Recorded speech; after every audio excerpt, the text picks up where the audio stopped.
এক ঔষধের সব রোগের কাজ করে।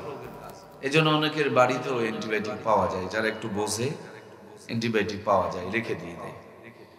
তেমনি ভাবে একটা মানুষের যদি সব দিকে অবক্ষয় শুরু হয়ে যায়, অবনতি শুরু হয়ে যায়, গোটা দুর্নীতি, গোটা দেশ যদি দুর্নীতি আর অশান্তি আর লুটপাট শুরু হয়ে যায়, তো ওই অবনতি এবং অবক্ষয় থেকে জাতিকে বাঁচানোর জন্য আল্লাহ তাআলা আমাদেরকে নামাজ নামক একটা নিয়ামত দান করেছেন। আল্লাহর বান্দা আর বান্দিরা যদি এই নামাজিটাই সুন্দর করে হয়ে যেতে পারে, এই নামাজ সমস্ত গুনাহ থেকে আল্লাহ তার বান্দা বান্দিকে নামাজের মাধ্যমে বাঁচায় দেয়। সুবহানাল্লাহ। আল্লাহর কোরআনের পবিত্র ঘোষণা, ইন্না সালাতা তানহা আনিল ফাহশাই ওয়াল মুনকার, নিশ্চয় নামাজ নামাজি ব্যক্তিকে যাবতীয় গুনার কাছ থেকে বাঁচায় দিবে। ঘোষণাটুকু কার? সুতরাং প্রিয় ভাইয়েরা আমার, যেই মাসে আমরা অবস্থান করছি এই মাসটি হলো রজব মাস। রজব মাসে আমাদের নবী দোয়া করতেন, আল্লাহুম্মা বারিক লানা ফিহি রজবা আল্লাহুম্মা বারিক লানা ফি রজবা শাবান ওয়া বাল্লিগনা রমাদান। হে আল্লাহ, আমাকে আপনি রজব এবং শাবান সাউন্ডটা একটু ক্লিয়ার করেন না ভাই, যেন অনেক ধেপধেপে হয়ে গেছে এটা।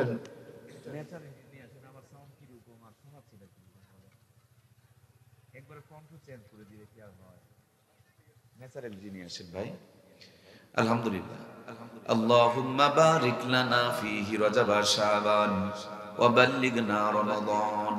হে আল্লাহ, আমাকে রজব এবং শাবান মাসের বরকত দাও আর আমার হায়াতকে রমজান পর্যন্ত লম্বা করে দাও। এই দোয়া আল্লাহর নবী করতেন, আমরাও করছি। আল্লাহ রজব এবং শাবান মাসের বরকত দিয়ে আমাদের সকলকে রমজান পর্যন্ত হায়াত দান করুক। আমরা সবাই করি আল্লাহুম্মা আমিন। তাহলে রজব এবং শাবান মাস, এই দুইটি মাস হলো বরকতপূর্ণ মাস। রমজান মাস অত্যন্ত মুবারক এবং দামি মাস। রজব এবং শাবান মাসে দুইটি রাত আছে। রজব মাসের 27 তারিখে একটা রাত আছে, যেই রাত্রে নবী আলাইহিস সালামের মেরাজ হয়েছে। সুবহানাল্লাযী আসরা বিআবদিহি লাইলাম মিনাল মাসজিদিল হারামি ইলাল মাসজিদিল আকসাল্লাযী বারাকনা হাওলাহু লিনুরিয়াহু মিন আয়াতিনা ইন্নাহু হুয়াস সামিউল বাসীর। আল্লাহু আকবার। আল্লাহ বলেন, আমি আমার হাবিবকে মসজিদে হারাম থেকে অর্থাৎ বাইতুল্লাহ থেকে মসজিদে আকসা, যেটা জেরুজালেম বাইতুল মুকাদ্দাস পর্যন্ত রাত্রিকালীন সফর করিয়েছি, ইসরা করিয়েছি। এই আয়াত দ্বারা নবী আলাইহিস সালামের জিন্দেগিতে যে মেরাজ হয়েছে এটা হলো পরিষ্কার। আল্লাহর হাবিবের জীবনে মেরাজ হয়েছে একবার, নবীজির জীবনে মেরাজ হয়েছে এক রাত, নবীজির জীবনে মেরাজ হয়েছে একটু সামান্য টাইম, কিন্তু এই মেরাজের সময়টা ছিল 27 বছর। কতগুলো? 27 বছর। সব ইবাদতগুলো খুব মন দিয়ে শুনবেন। আজকে আমরা বাহিরের কোনো কথা বলবো না, আমরা অন্য অন্য আলোচনার মধ্যে থেকে আজকের আলোচনাটা একটু ব্যতিক্রম ভাবে করার জন্য নিয়ত করছি। আল্লাহ আমাদের নিয়তের মধ্যে বরকত দান করুন, বলুন আমিন। শুধু নামাজ নিয়ে কথা হবে আজকে। তো আল্লাহ রাব্বুল আলামিন তার বন্ধুকে মেরাজ করিয়েছেন। মেরাজ নিয়ে যদি আমরা আলোচনা করতে যাই, একটা মানুষের জীবনের শুরু থেকে নিয়ে শেষ পর্যন্ত শুধু মেরাজের আলোচনা যদি শুনে এবং করে, তার জীবন শেষ হয়ে যাবে, কিন্তু আলোচনা শুনে এবং করে শেষ করতে পারবে না। সুবহানাল্লাহ বলেন। কিন্তু মেরাজ হয়েছে কতটুকু টাইম? মেরাজ হয়েছে এক রাত, সামান্য টাইম, কিন্তু মেরাজের সময় ছিল 27 বছর। এক রাতের ভিতরে 27 বছর ঢুকলো কেমনে? মনে করেন আপনাদের আমবাড়ির উপর দিয়ে বর্তমানে যিনি প্রধান উপদেষ্টার দায়িত্ব পালন করছেন ডক্টর মোহাম্মদ ইউনূস মহোদয়, তিনি আপনাদের আমবাড়ি যখন পার হবে, দিনাজপুরে যাবে, দেখবেন ট্রাফিক সিগন্যাল অফ, রাস্তাঘাট বন্ধ, সাধারণ মানুষের চলাফেরা অফ, রিক্সা ভ্যানগুলোকে নামিয়ে দিবে। যতক্ষণ পর্যন্ত প্রধান উপদেষ্টা পার না হয়েছে ততক্ষণ পর্যন্ত সাধারণ লোকজনকে রাস্তায় চড়তে দেওয়া হয় না, চলতে দেওয়া হয় না। বাংলাদেশের প্রধান উপদেষ্টার জন্য যদি আপনার আমার চলাফেরা বন্ধ হয়ে যায়, আল্লাহর পরে যেই নবীর শান, মান আর মর্যাদা, সে নবী যখন মেরাজে রওনা করেছেন, আল্লাহ গোটা দুনিয়ার সমস্ত গতিপথকে অফ করে দিয়ে শুধু আল্লাহ তার বন্ধুকে ঘুরে ঘুরে সব সুন্দর করে দেখাইছেন। সুবহানাল্লাহ। নবীজি মেরাজ থেকে ফিরে এসে বললেন, আয়েশা, আমি জাহান্নামে বেশিরভাগ মেয়েদেরকে দেখে আসলাম। আম্মা জান আয়েশা বললেন, ইয়া রাসূলুল্লাহ, মেয়েরা বেশিরভাগ জাহান্নামে, কারণটা কি? আল্লাহর হাবিব বললেন অনেকগুলোই কারণ, তার অন্যতম কারণ হলো এরা হলো অকৃতজ্ঞ। আর বেশিরভাগ অকৃতজ্ঞতা প্রকাশ করে তাদের স্বামীর ক্ষেত্রে। আমরা শেষের বেলা যেহেতু মায়েরা এসেছেন, মায়েদেরকে নিয়ে কিছু কথা বলবো। আল্লাহ আমাদের আম্মাজানদেরও ধৈর্য বাড়িয়ে দিক, বলুন আমিন। তাহলে আল্লাহর হাবিবের মেরাজ হয়েছে একবার। মেরাজের সময় ছিল 27 বছর। নবীজি মেরাজে আছেন, সব অফ করে দিয়ে আল্লাহ তার বন্ধুকে সব দেখাইছেন, সব ইবাদত গুলো আল্লাহ জিবরাইল আমিনের মাধ্যমে দান করেছেন। কিন্তু নামাজ কোনো মাধ্যম দিয়ে নয়, তার বন্ধুকে কাছে নিয়ে সরাসরি আল্লাহ নিজের হাতে 50 ওয়াক্ত নামাজ দিয়েছিলেন। সুবহানাল্লাহ। উম্মতের পড়তে বড় কষ্ট হবে, কিন্তু উম্মতের দরদি, উম্মতের কথা চিন্তা করে, সওয়াবের কথা ভাবনা করে 50 ওয়াক্ত নামাজ নিয়ে রওনা করেছিলেন। আল্লাহ তাবারক তাআলা প্রতিমধ্যে ফিরায়া 50-এর মধ্য থেকে 45কে মাইনাস করে দিয়া মাত্র 5 ওয়াক্ত রেখে দিয়েছেন। জানিয়ে দিয়েছেন, বন্ধু আমার, তোমার উম্মত 5 ওয়াক্ত নামাজ পড়বে, আর 5-এর সাথে যোগ করে শূন্য দিয়া প্রতিদিন সওয়াবের মধ্যে 50ই লেখা হয়ে যাবে। কত বড় দামি নবীর উম্মত আমরা, যে নবীর উম্মত হওয়ার কারণে দুনিয়াতে এসেছি সবার পরে, কিন্তু জান্নাতে যাব আমরা সবার। কি গো ভাই, আপনারা জানেন না? একটু বলুন না, জান্নাতে যাব সবার। ভাইও, জবানটুকু কোরআনের পক্ষে একটু ব্যবহার করেন, এটা প্যারালাইসিস আর ডায়াবেটিসে নষ্ট হবে না। এই জবান শুধু যদি গীবত শিকায়ত আর বিড়ি টানাটানি করেন, বেশি দিন লাস্টিং করবে না। আল্লাহর দেওয়া জবান হক কথা বলার জন্য আল্লাহ তুমি আমাদেরকে হকের পথে অটল আর অবিচল থাকার তৌফিক দিয়ে দিও, বলুন আমিন। তাহলে আমার প্রাণপ্রিয় ভাইয়েরা, দুনিয়াতে এসেছি সবার পরে, কিন্তু জান্নাতে যাব আমরা সবার। পরিচয় হলো আমরা মুহাম্মদুর রাসূলুল্লাহ সাল্লাল্লাহু আলাইহি ওয়াসাল্লামের উম্মত। এইটুকু পরিচয়ের কারণে দুনিয়াতে পরে এসেও জান্নাতে আগে যাব। সুবহানাল্লাহ। দুনিয়াতে সব চাইতে বাঁচবো আমরা কম, আমাদের চাইতে কোন নবীর উম্মত দুনিয়াতে কম বাঁচে নাই। আমরাই দুনিয়াতে সব চাইতে কম বাঁচবো, কিন্তু সওয়াব কামাইয়ের বেলায়, নেকি কামাইয়ের বেলায়, সওয়াব হাসিলের বেলায় এই উম্মতে মুহাম্মদী সবচেয়ে বেশি নেকি কামাই করবে। পরিচয়, এরা মুহাম্মদুর রাসূলুল্লাহ সাল্লাল্লাহু আলাইহি ওয়াসাল্লাম। আল্লাহ রাব্বুল আলামিন 50 দিয়েছিলেন, 45 কমায় নিয়ে মাত্র 5 রেখে দিয়েছেন। উম্মত 5 ওয়াক্ত পড়বে, আল্লাহ শূন্য যোগ করে উম্মতে মুহাম্মদী হওয়ার কারণে 50 সওয়াব বরাদ্দ করে দিবে। আমার প্রিয় ভাইয়েরা, নবীজি মেরাজে ঘুরছেন, কখনো কখনো সাইয়্যিদিনা হযরত আদমের জীবনের ডায়েরিটা হাতের মধ্যে নিয়ে নাড়াচাড়া করেন, আর মনে মনে আফসোস করেন, ওগো আমার রব, আমার উম্মতগুলো যদি আদম নবীর সমপরিমাণ হায়াত পেত, কত না সওয়াব তাদের কামায় হতো। আবার কখনো মূসা কালিমুল্লাহর জিন্দেগির ডায়েরিটা নিয়ে নাড়াচাড়া করেন, আবার কখনো কখনো হযরত ইব্রাহিম খলিলুল্লাহর জিন্দেগি নিয়ে নাড়াচাড়া করেন। আল্লাহ বলেন, বন্ধু, তোমার মনের ওইটুকু আফসোস পর্যন্ত আমি অপূর্ণ রাখবো না।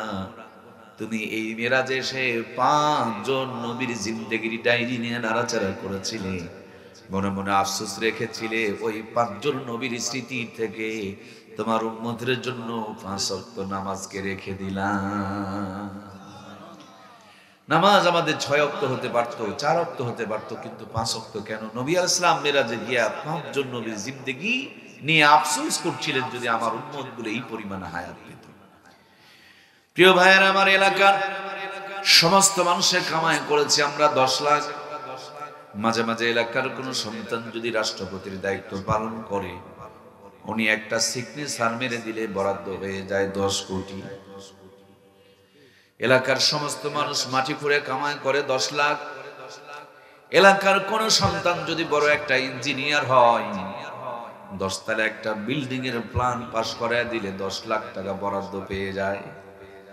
মানুষ যখন দামি হয়ে যায়, মানুষের সময়ের তখন দাম বেড়ে যায়। আমরা দামি নয়, দামি একজন নবীর উম্মত। ওই দামি নবীর উম্মত হওয়ার কারণে কোরআন নাজিলের একটা রাত ইবাদত করলে, 83 বছর 4 মাস ইবাদত করলে যেই পরিমাণ সওয়াব হয়, আল্লাহ তার চাইতে বেশি নেকি দান করে দেয়। রব্বুল আলামিন 5 ওয়াক্ত নামাজ দিলেন, এই 5 ওয়াক্ত নামাজের প্রথম নামাজ হলো ফজরের নামাজ, আর ফজরের ফরজ নামাজ হলো মাত্র 2 রাকাত। কারণ দুনিয়ার মধ্যে যত নবী রাসূল পয়গম্বর এসেছিলেন, সমস্ত নবী রাসূল পয়গম্বরের প্রথমে যিনি এসেছিলেন, শুরুতে যিনি এসেছিলেন, তিনি সাইয়েদনা হযরত আদম। তিনি আমাদের আদি পিতা। আল্লাহ রাব্বুল আলামিন তিনাকে তৈরি করে জান্নাতের ভিতরে রেখেছিলেন। আর সমস্ত আমরা যারা এখানে বসা, যারা দুনিয়া থেকে চলে গিয়েছেন, আগামী দিনে যারা পৃথিবীতে আগমন করবেন, সমস্ত রূহগুলোকে তৈরি করে আল্লাহ তাআলা আদম আলাইহিস সালামের পৃষ্ঠে রেখে দিয়েছিলেন। জিজ্ঞেস করেছিলেন, আমি কি তোমাদের রব নই? আমরা বলেছিলাম ক্বালু বালা। তাহলে আমাকে ওয়ারিশ সূত্রে যদি বলতে হয় আমি নওগাঁর মানুষ, আর তার আগের সূত্র যদি ধরি, তাইলে আমরা সবাই জান্নাতের মানুষ। সুবহানাল্লাহ। আমরা সবাই আদমের সন্তান। আমাদের আদি পিতা সাইয়েদনা হযরত আদম। আমরা জান্নাতি নাগরিক। সুবহানাল্লাহ বলবেন না? আমরা বাঙালি না, বাঙালির আগে আমরা জান্নাতি।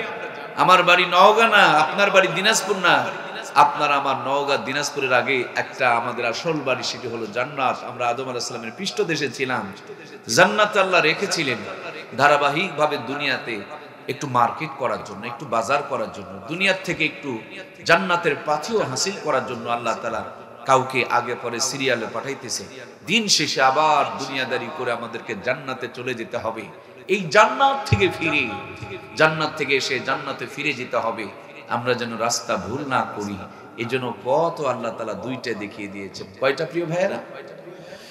গতকালকে আমাদের মাহফিল ছিল ঝিনাইদহ, সেখান থেকে আমরা আজকে এসেছি। আবার আগামীকাল আমাদেরকে সম্ভবত যেতে হবে ঢাকা অভিমুখে।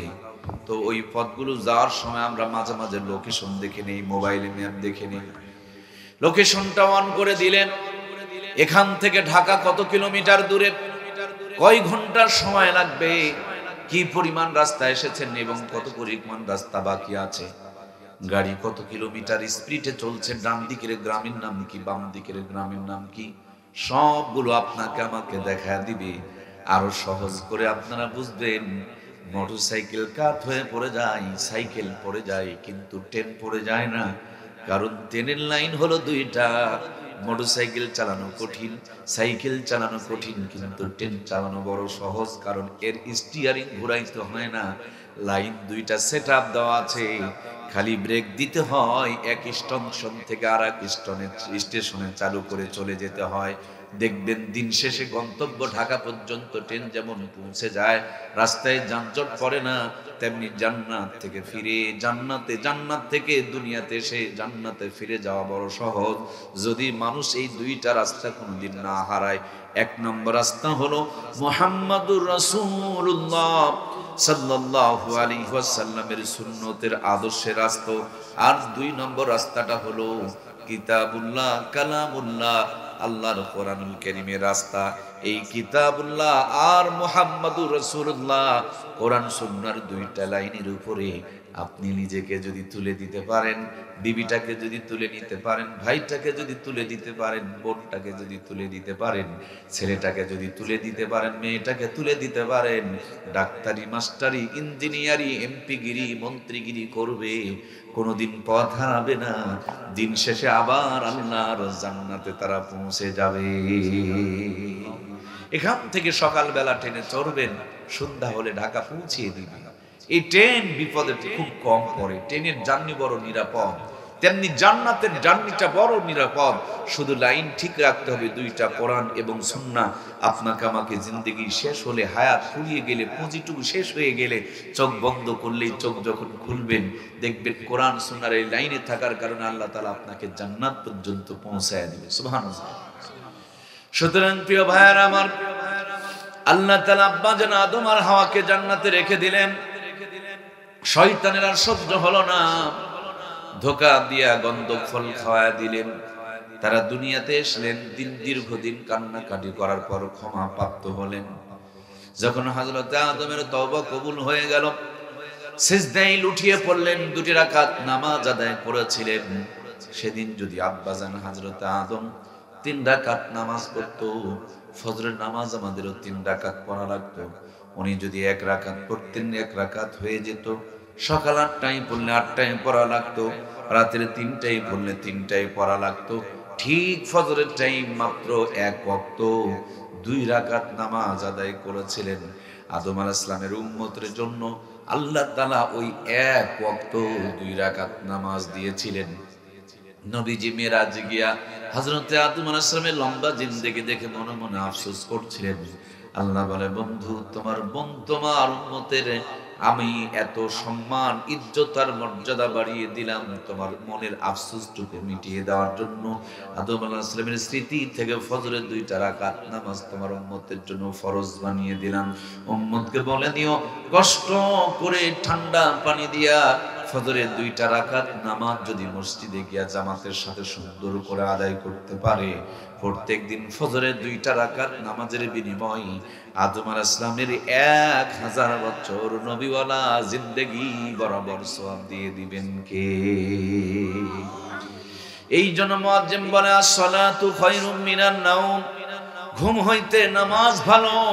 কত ভালো! মাত্র 2 রাকাত নামাজ পড়লে গুনাহগার আদম আলাইহিস সালামের নবীওয়ালা জিন্দেগি বরাবর সওয়াব পাওয়া যাবে। এই জন্য মুয়াজ্জিম কত সুন্দর করে বলে, চলো নামাজে চলো। মুয়াজ্জিম যখন আজান দেয়, ছায়ের পালার কুকুরের ঘুম ভেঙে যায়, বাঁশের ঝাড়ের পাখির ঘুম ভেঙে যায়। আমরা ফেসবুক চালাই, ডিজিটাল মুসলমান ঘুমায় রাতের 3টায়, উঠি সকাল 11টায়। আমাদের মুখ থেকে দোয়া বের হয় না, ঘুম থেকে উঠে আগরবাতি টানতে টানতে টয়লেটে যায়, মুখ থেকে ধোঁয়া বের হয়। কথা বলুন ঠিক কিনা? সম্মানিত প্রিয় ভাইয়েরা আমার, ফজরের 2টি রাকাত নামাজ আদি পিতা আব্বাজান হযরত আদমের স্মৃতি থেকে আমার আল্লাহ দান করেছেন। আর জোহরের ফরজ নামাজ কয় রাকাত বলুন তো দেখি? 4 রাকাত। এই জোহরের 4টি রাকাত নামাজ আমার মালিক দিয়েছেন জাতির পিতা সাইয়্যিদিনা হযরত ইব্রাহিম আলাইহিস সালামের জিন্দেগি থেকে। মিল্লাতা আবিকুম ইব্রাহিম হুয়া সাম্মাকুমুল মুসলিমিন। আল্লাহু আকবার। মুসলমানের জাতির পিতার নাম সাইয়্যিদিনা হযরত ইব্রাহিম আলাইহিস সালাম রেখেছেন কে? আমরা 16-17 বছর ধরে দেখলাম কোন বাপের ছবি পিছনে না থাকলে পারে টাকা পাওয়া যেত না, বেতন বন্ধ হয়ে যেত। যেমনি পোল্ট্রি খেয়ে গেল, ওই বাপের মাথায় চড়ে আবার প্রসাব করতে যেতে শুরু করলো। কথা বলুন ঠিক কিনা? সুতরাং জোর করে কিছু চাপিয়ে দেওয়া যাবে না, এমন কর্ম করে যেতে হবে কিয়ামত পর্যন্ত মানুষ যাতে করে স্মরণ করবে। আমার সম্মানিত দরদের ভাইরা, আমরা তো ভালো মানুষের ঘরে জন্ম নিয়েছি, কিন্তু আমাদের কর্ম যে ভালো নয়।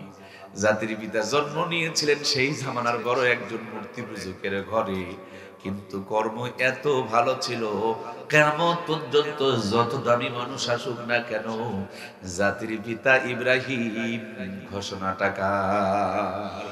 আমার নবী দামি নবী, কিন্তু আমার দামি নবীরও জাতির পিতা সাইয়্যিদিনা হযরত ইব্রাহিম। সুবহানাল্লাহ বলেন। আমরা ইব্রাহিম আলাইহিস সালামের উত্তরসূরি, কি সুন্দর কপাল তার। মূর্তি পূজকের ঘরে জন্ম, মন্দিরে গিয়ে বসতে দিয়ে বাবা খেরের বন্দা বানায়া মূর্তি বানায়া সামনে দুধ কলা দিয়া নম নম শুরু করছে। ছোট্ট ইব্রাহিম আব্বার গলাটা জড়িয়ে ধরে বলে, আব্বু এই যে খেরের বন্দাটা বানায়া নম নম করছেন, এটা কে হয়, কি হয়? বাবাই কয়টা ভগবান। ছোট ইব্রাহিম বোঝে না তো, বলে আব্বা ভগবান মানে কি? বলে ভগবান মানে প্রভু। বলে প্রভু আবার? বলে প্রভু মানে খোদা, খোদা মানে দেবতা, দেবতা মানে কি? বলে দেবতা মানে রব, রব মানে কি? বলে রব মানে স্রষ্টা, স্রষ্টা? বলে স্রষ্টা হলো সৃষ্টিকর্তা। ছোট্ট ইব্রাহিম কেবল একটু বুঝছে, আব্বুরে কয়, বাবা গো কেবলই তো তুমি খেরের বন্দাটা বানাইলা। সুবহানাল্লাহ বলবেন না? আমি দেখলাম, ইব্রাহিম আলাইহিস সালাম বলেন যে আমি বসেছিলাম আর তুমি কেবল এই খেরের বন্দাটা বানাইলা, তুমি ওকে সৃষ্টি করলা, ঠিক না? না, তুমি ওকে সৃষ্টি করলা, তুমি এর স্রষ্টা তুমি, কিন্তু সে কি করে তোমার স্রষ্টা হয়? সে তো তোমার স্রষ্টা নয়। বাবার সামনে যখন এই হক কথা কইছে, বাবার মুখটা তখন চেকা লেগে গেছে। কথা বলেন ঠিক কিনা?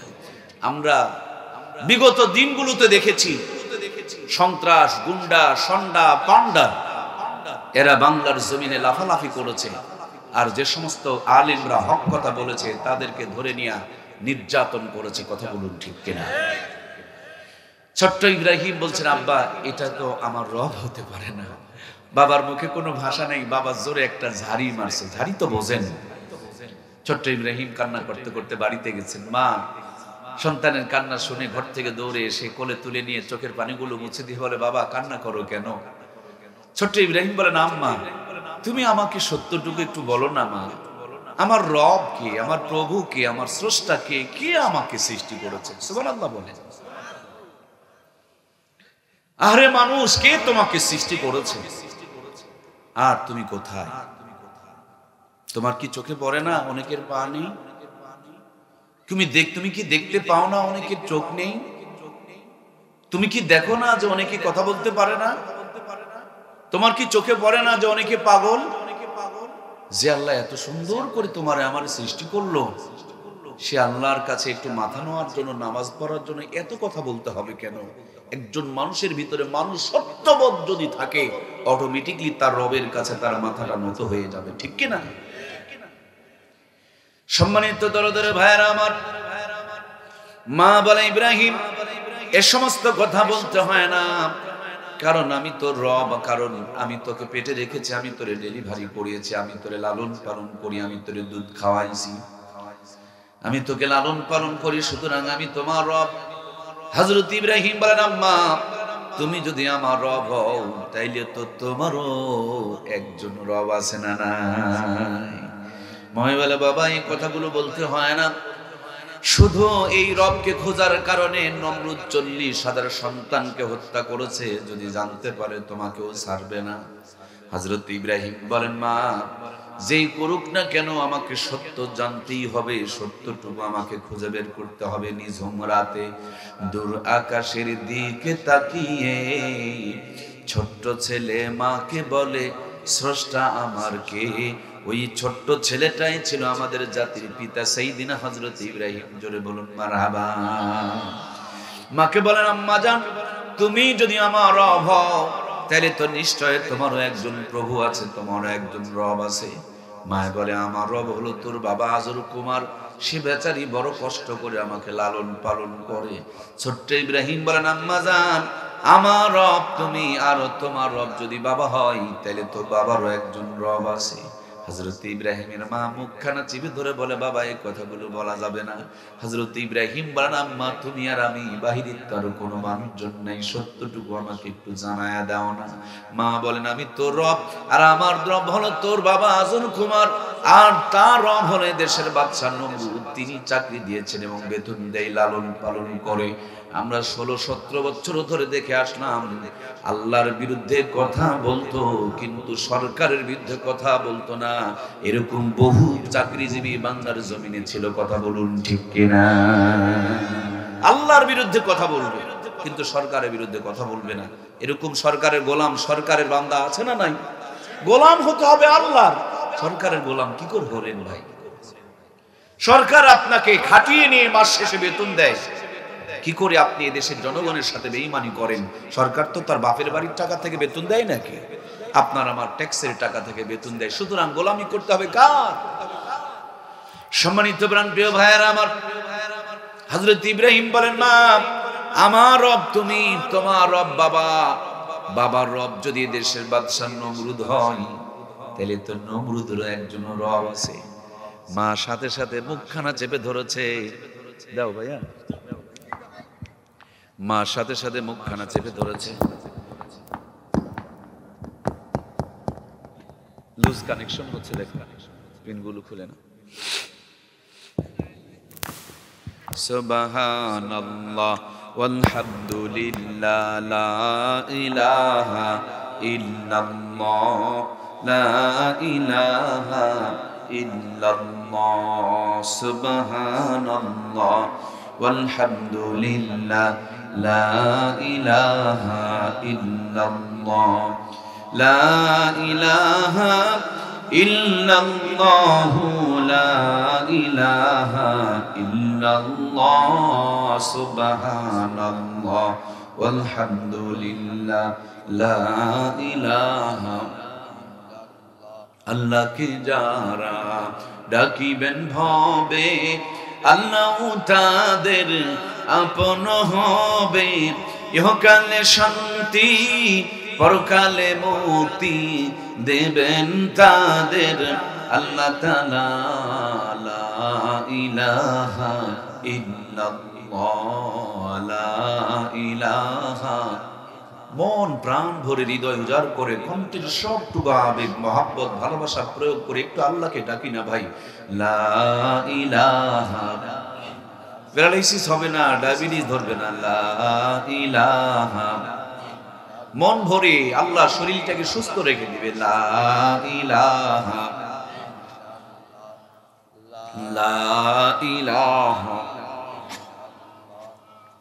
লা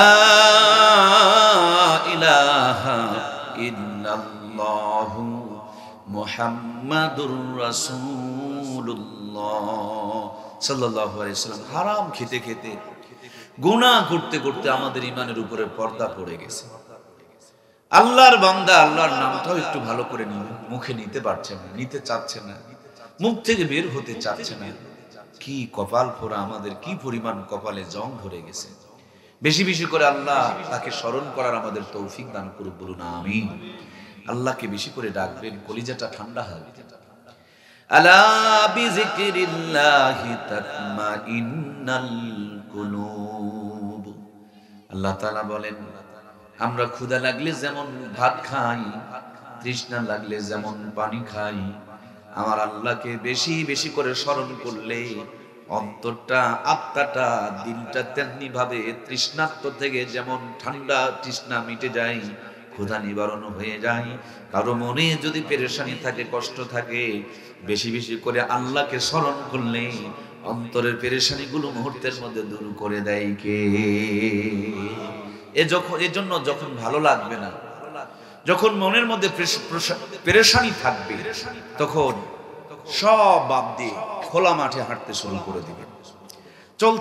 চলছেন আর দরুদ শরীফ পড়বেন, আল্লাহকে ডাকবেন, জোরে জোরে আল্লাহকে ডাকবেন। ফাঁকা মাঠে আল্লাহকে ডাকতে ডাকতে যত দূর মন চায় হাঁটতে হাঁটতে চলে যাবেন। আবার আস্তে আস্তে জোরে জোরে আল্লাহকে ডাকতে থাকবেন। দেখবেন আপনার মনের সব কষ্টগুলো এই হাঁটার মধ্যে আর আল্লাহকে ডাকার মধ্যে আল্লাহ দূর করে দিয়েছে। সুবহানাল্লাহ। প্রিয় ভাইয়েরা আমার, আমরা আলোচনা করছিলাম, মাকে বলে, আম্মা আমার রব তুমি, তোমার রব যদি বাবা হয় আর বাবার রব যদি দেশ বাদশা নমরুদ হয়, তাহলে তো নমরুদের একজন রব আছে না নাই? মার সাথে সাথে মুখখানা চেপে ধরেছে, বেড়ার পাশে দাঁড়ায় দাঁড়ায় ইব্রাহিম আলাইহিস সালামের বাবা আজর কুমার সব কথাগুলোকে শুনে ফেলে দিয়েছে। বাড়িতে না ঢুকে সোজা নমরুদের বাড়িতে চলে গিয়েছে। সকালবেলা দরজাতে ঠকঠকানি শুরু করে দিয়েছে। নমরুদ কয় কে? আজর কয় আমি আজর। নমরুদ কয় লিমা জিতা হা হুনা ফিস সুবায়া আজর, এত সকালবেলা চিল্লা চিল্লি করস কেন রে আজর? আজর কয় ও বস, তুমি তো নাক ডেকে ডেকে ঘুমাও, আর তোমার দুশ্মন আমার ঘরে। তোমার দুশ্মন? বলুন বলুন, তোমার দুশ্মন আমার ঘরে। বাবা হইয়া সন্তানের বিরুদ্ধে ষড়যন্ত্র করে। আমরাও দেখেছিলাম, হুজুরের পিছনে নামাজ পড়ে, আবার সেই মুসল্লি গিয়া ইমামের বিরুদ্ধে মামলাও করে। ভাইয়েরা আমার, কোরআনুল কারীমের মতন দামি কিতাবে অযথা বিনা প্রয়োজনে এই ঘটনাগুলো আমার আল্লাহ তাআলা দেয় নাই। প্রত্যেকটা কথার মধ্যে এই জাতির জন্য শিক্ষা আছে। কথা বলুন ঠিক কিনা? বাবা হইয়া সন্তানের জন্য বিরোধিতা করেছেন, তেমনি আজকেও মুসল্লি হইয়া ইমামের বিরুদ্ধে ষড়যন্ত্র চক্রান্ত করে। আমার বাবার সঙ্গে মায়ের বিয়া হুজুর পড়াই দিছে, নইলে আমি হারামজাদা হতাম। জন্মের পর ডানকানে আযান, বাম কানে ইমাম একামত, এই ইমাম দিয়েছে, নইলে কিন্তু সুন্নতের প্রথম ডোজ থেকে আমি মাহরুম থেকে যেতাম। এক্ষুনি যদি আমি মারা যাই, আমাকে গোসল দেওয়ার জন্য কাউকে খুঁজে পাওয়া যাবে না, ইমাম সাহেব আগেই দৌড়াই। আর সারা জীবন কিছু মানুষ দেখবেন খালি ইমাম দেখলেই খোঁচা মারে, ইমাম দেখলেই সিমটি কারে, দাড়ি আর টুপি দেখলেই তাদের মনে অ্যালার্জি বাড়ে, গান শুরু করে, মনে বড় জ্বালারে যান। পাঞ্জাবিওয়ালা, ওই দাড়ি টুপিওয়ালা দেখে যাদের মনে জ্বলাজ্বলি শুরু হয়, এটা মুসলমানের মন নয়, ওটা আবু জেহেল মার্কা মন হতে পারে। ঠিক কিনা? পয়গম্বর হযরত ইব্রাহিমকে ধরে নিয়ে চলে যাওয়া হলো। বিশাল বড় অগ্নিকুণ্ড সাজানো হলো, দাও দাও করে আগুন জ্বলতে শুরু করে দিল। একটা চরকি বানানো হলো। আমার দিকে খেয়াল করে দেখুন, এই মাথার মধ্যে মাউথপিস, আর ওইটা মাথা দেখবেন একটু সাইডে আছে, ওখানে যদি দড়ি লাগানো যায়, দড়ি ধরে টানলেই মাথাটাকে উঁচু করা যাবে, নিচা করা যাবে। তেমনি এক মাথার মধ্যে হযরত ইব্রাহিম আলাইহিস সালামকে বাঁধা হলো, আর এক মাথার মধ্যে রশি লাগায়া বেবিলন দেশের ৭০,০০০ যুবককে টানতে শুরু করে দিল। হযরত ইব্রাহিমকে আগুনে ফেলানোর জন্য ৭০,০০০ যুবক বেকারার হয়ে গেল, পেরেশান হয়ে গেল। সাইয়েদনা হযরত ইব্রাহিম তো দূরের কথা, তার একটা পশম পর্যন্ত নড়াইতে পারে নাই। সুবহানাল্লাহ। নমরুদ বিশাল টেনশনে পড়ে গেল। মিস্টার ইবলিস আজাদিল শয়তান সামনে হাজির হয়ে গিয়া নমরুদকে পরামর্শ দেয়, নমরুদ চিন্তা করো না, আমি তো আছি বুদ্ধি দেওয়ার জন্য, কথা বলুন ঠিক কিনা। বাংলার জমিনে যখন আলেমদেরকে মারা হয়, তখন আমরাও দেখেছি কিছু দাড়ি টুপিওয়ালা জিলাপির দোকান থেকে মিষ্টি কিনে খায়। এক মৌলবি মরে আর এক মৌলবি জিলাপি খায়।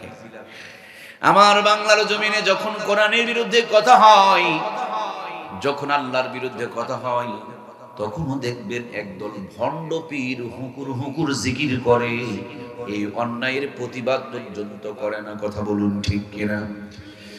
হযরত ইব্রাহিম আলাইহিস সালাম ছিলেন দাড়িওয়ালা টুপিওয়ালা।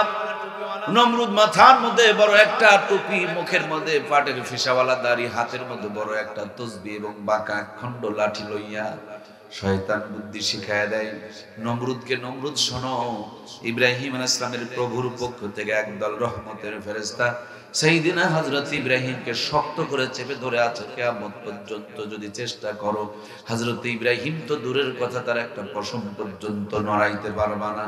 হযরত ইব্রাহিমকে যদি আগুনে ফেলতে চাও, তাইলে ইব্রাহিম আলাইহিস সালামকে ন্যাংটা বানাও, বেপরদা বানাও। কারণ ন্যাংটামি আর বেপরদা যখন বেড়ে যায়, তখন আল্লাহর রহমতের ফেরেশতা থাকতে পারে না, আল্লাহ রহমতের ফেরেশতাগুলো বিদায় নিয়ে চলে যায়, আযাব আর গজব তখন চালু হয়ে যায়, ঠিক কিনা। আমার প্রিয় মাতৃভূমি এই বাংলার জমিনে আজ থেকে মাত্র 50 বছর আগে ডিজিটালের ছোঁয়া লাগে নাই, স্মার্টনেসের ছোঁয়া লাগে নাই, কারেন্টের আলো জ্বলতো না, রাস্তা পথগুলো এত সুন্দর ও পাকা ছিল না, ফোর লাইন ছিল না, হাতে হাতে মোবাইল ফোন, কম্পিউটারের কোনো ব্যবস্থাপনা ছিল না, কিন্তু কোরআনের তেলাওয়াত ছিল, 5 ওয়াক্ত নামাজ ছিল, নবীর সুন্নতের আদর্শগুলো জিন্দা ছিল, মেয়েদের মাথায় কাপড় ছিল, ফুল হাতা জামা ছিল, পেট ঢাকা পোশাক ছিল। মূর্খ নানি দাদির বিয়ে হয়েছে, তখনকার জামানার নগদ 500 টাকা পৌঁছে বিয়ে করা হয়েছে। ওই নানি দাদির পেটে 12টা 18টা 15টা সন্তান জন্মগ্রহণ করেছে। একটা নানি দাদি কেউ কষাইখানা নিয়ে পেট চিরে বাচ্চা বের করা দরকার পড়ে, সব কটা সন্তানকে বুকের দুধ খাওয়া লালন পালন করেছে। কোটার দুধ তো ছিল না, গাভীর দুধের দরকার পড়তো না, বাচ্চা বুকের দুধ খেয়ে শেষ করতে পারতো না। এখন ডিজিটাল আর স্মার্ট জামানা, মায়েরা আর কাপড় বুকে পিঠে মাথায় রাখতে চায়। ওরা ছিল ঢাকা আর এরা হয়ে গিয়েছে ফাঁকা। যে যত ফাঁকা সেই নাকি তত ডিজিটাল, সেই নাকি তত স্মার্ট।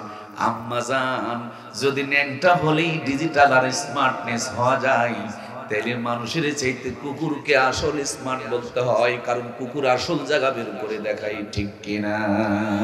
কি জামানা রে বাবা। আমাদের সম্মানিত প্রধান অতিথি, তিনি আমাদের মাঝে তাশরীফ নিয়ে এসেছেন। আল্লাহ তাআলা আমাদের অতিথি মহোদয়কে কবুল করুন না, আমিন। আসুন, আমাদের আজকের এই মহতি আয়োজনের সম্মানিত প্রধান অতিথি জনাব ইমরান লিটন মন্ডল মহোদয়, তিনি আমাদের মাঝে তাশরীফ নিয়ে এসেছেন। আল্লাহ প্রিয় ভাইয়ের হায়াতে বরকত দান করুন, বলুন না আমিন। আলহামদুলিল্লাহ সুম্মা আলহামদুলিল্লাহ। যারা দূরে বাহিরে আছি, অতি দ্রুত ভিতরে চলে আসি।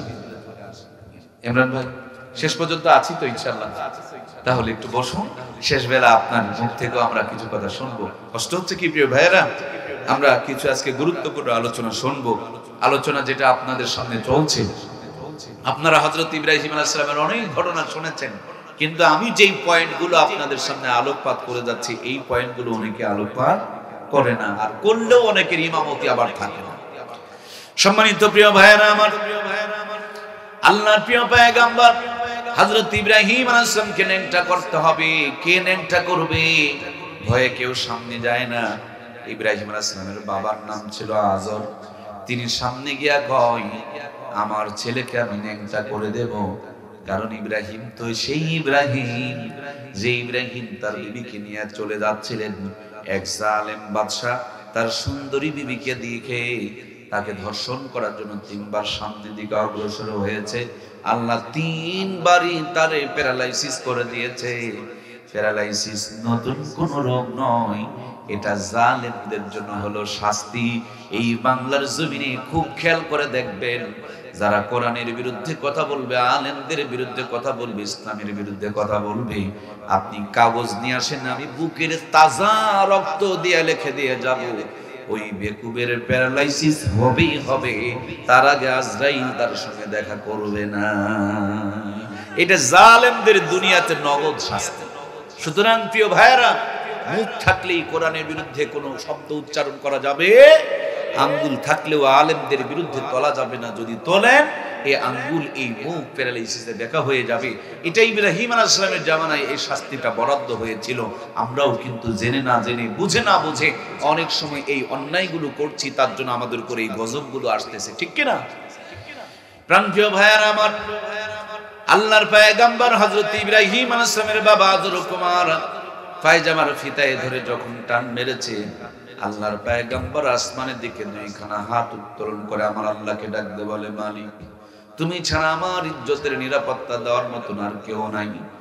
বাবা, সন্তান যদি আগুনে পড়ে যায়, বাবা ঝাঁপ দিয়ে সন্তানকে বাঁচানোর চেষ্টা করে, শুধু তোমাকে মানার কারণে আমার নিজের বাবা আমাকে ন্যাংটা করে আগুনের মধ্যে জ্বালাইতে চায়। আল্লাহ, তুমি ছাড়া এই দুনিয়াতে আমার কেউ নাই। আমার আল্লাহ ডাকতে বলে, জিবরিল রে, এই মুহূর্তে জান্নাতের ভিতর থেকে জান্নাতি একটা জুব্বা লইয়া আমার বন্ধু, আমার দোস্ত, আমার খলিল ইব্রাহিম রে পরায়া দাও। কারণ জুব্বা এমন একটা পোশাক, পায়জামা লুঙ্গি খুলে নিলেও ন্যাংটা বানানো।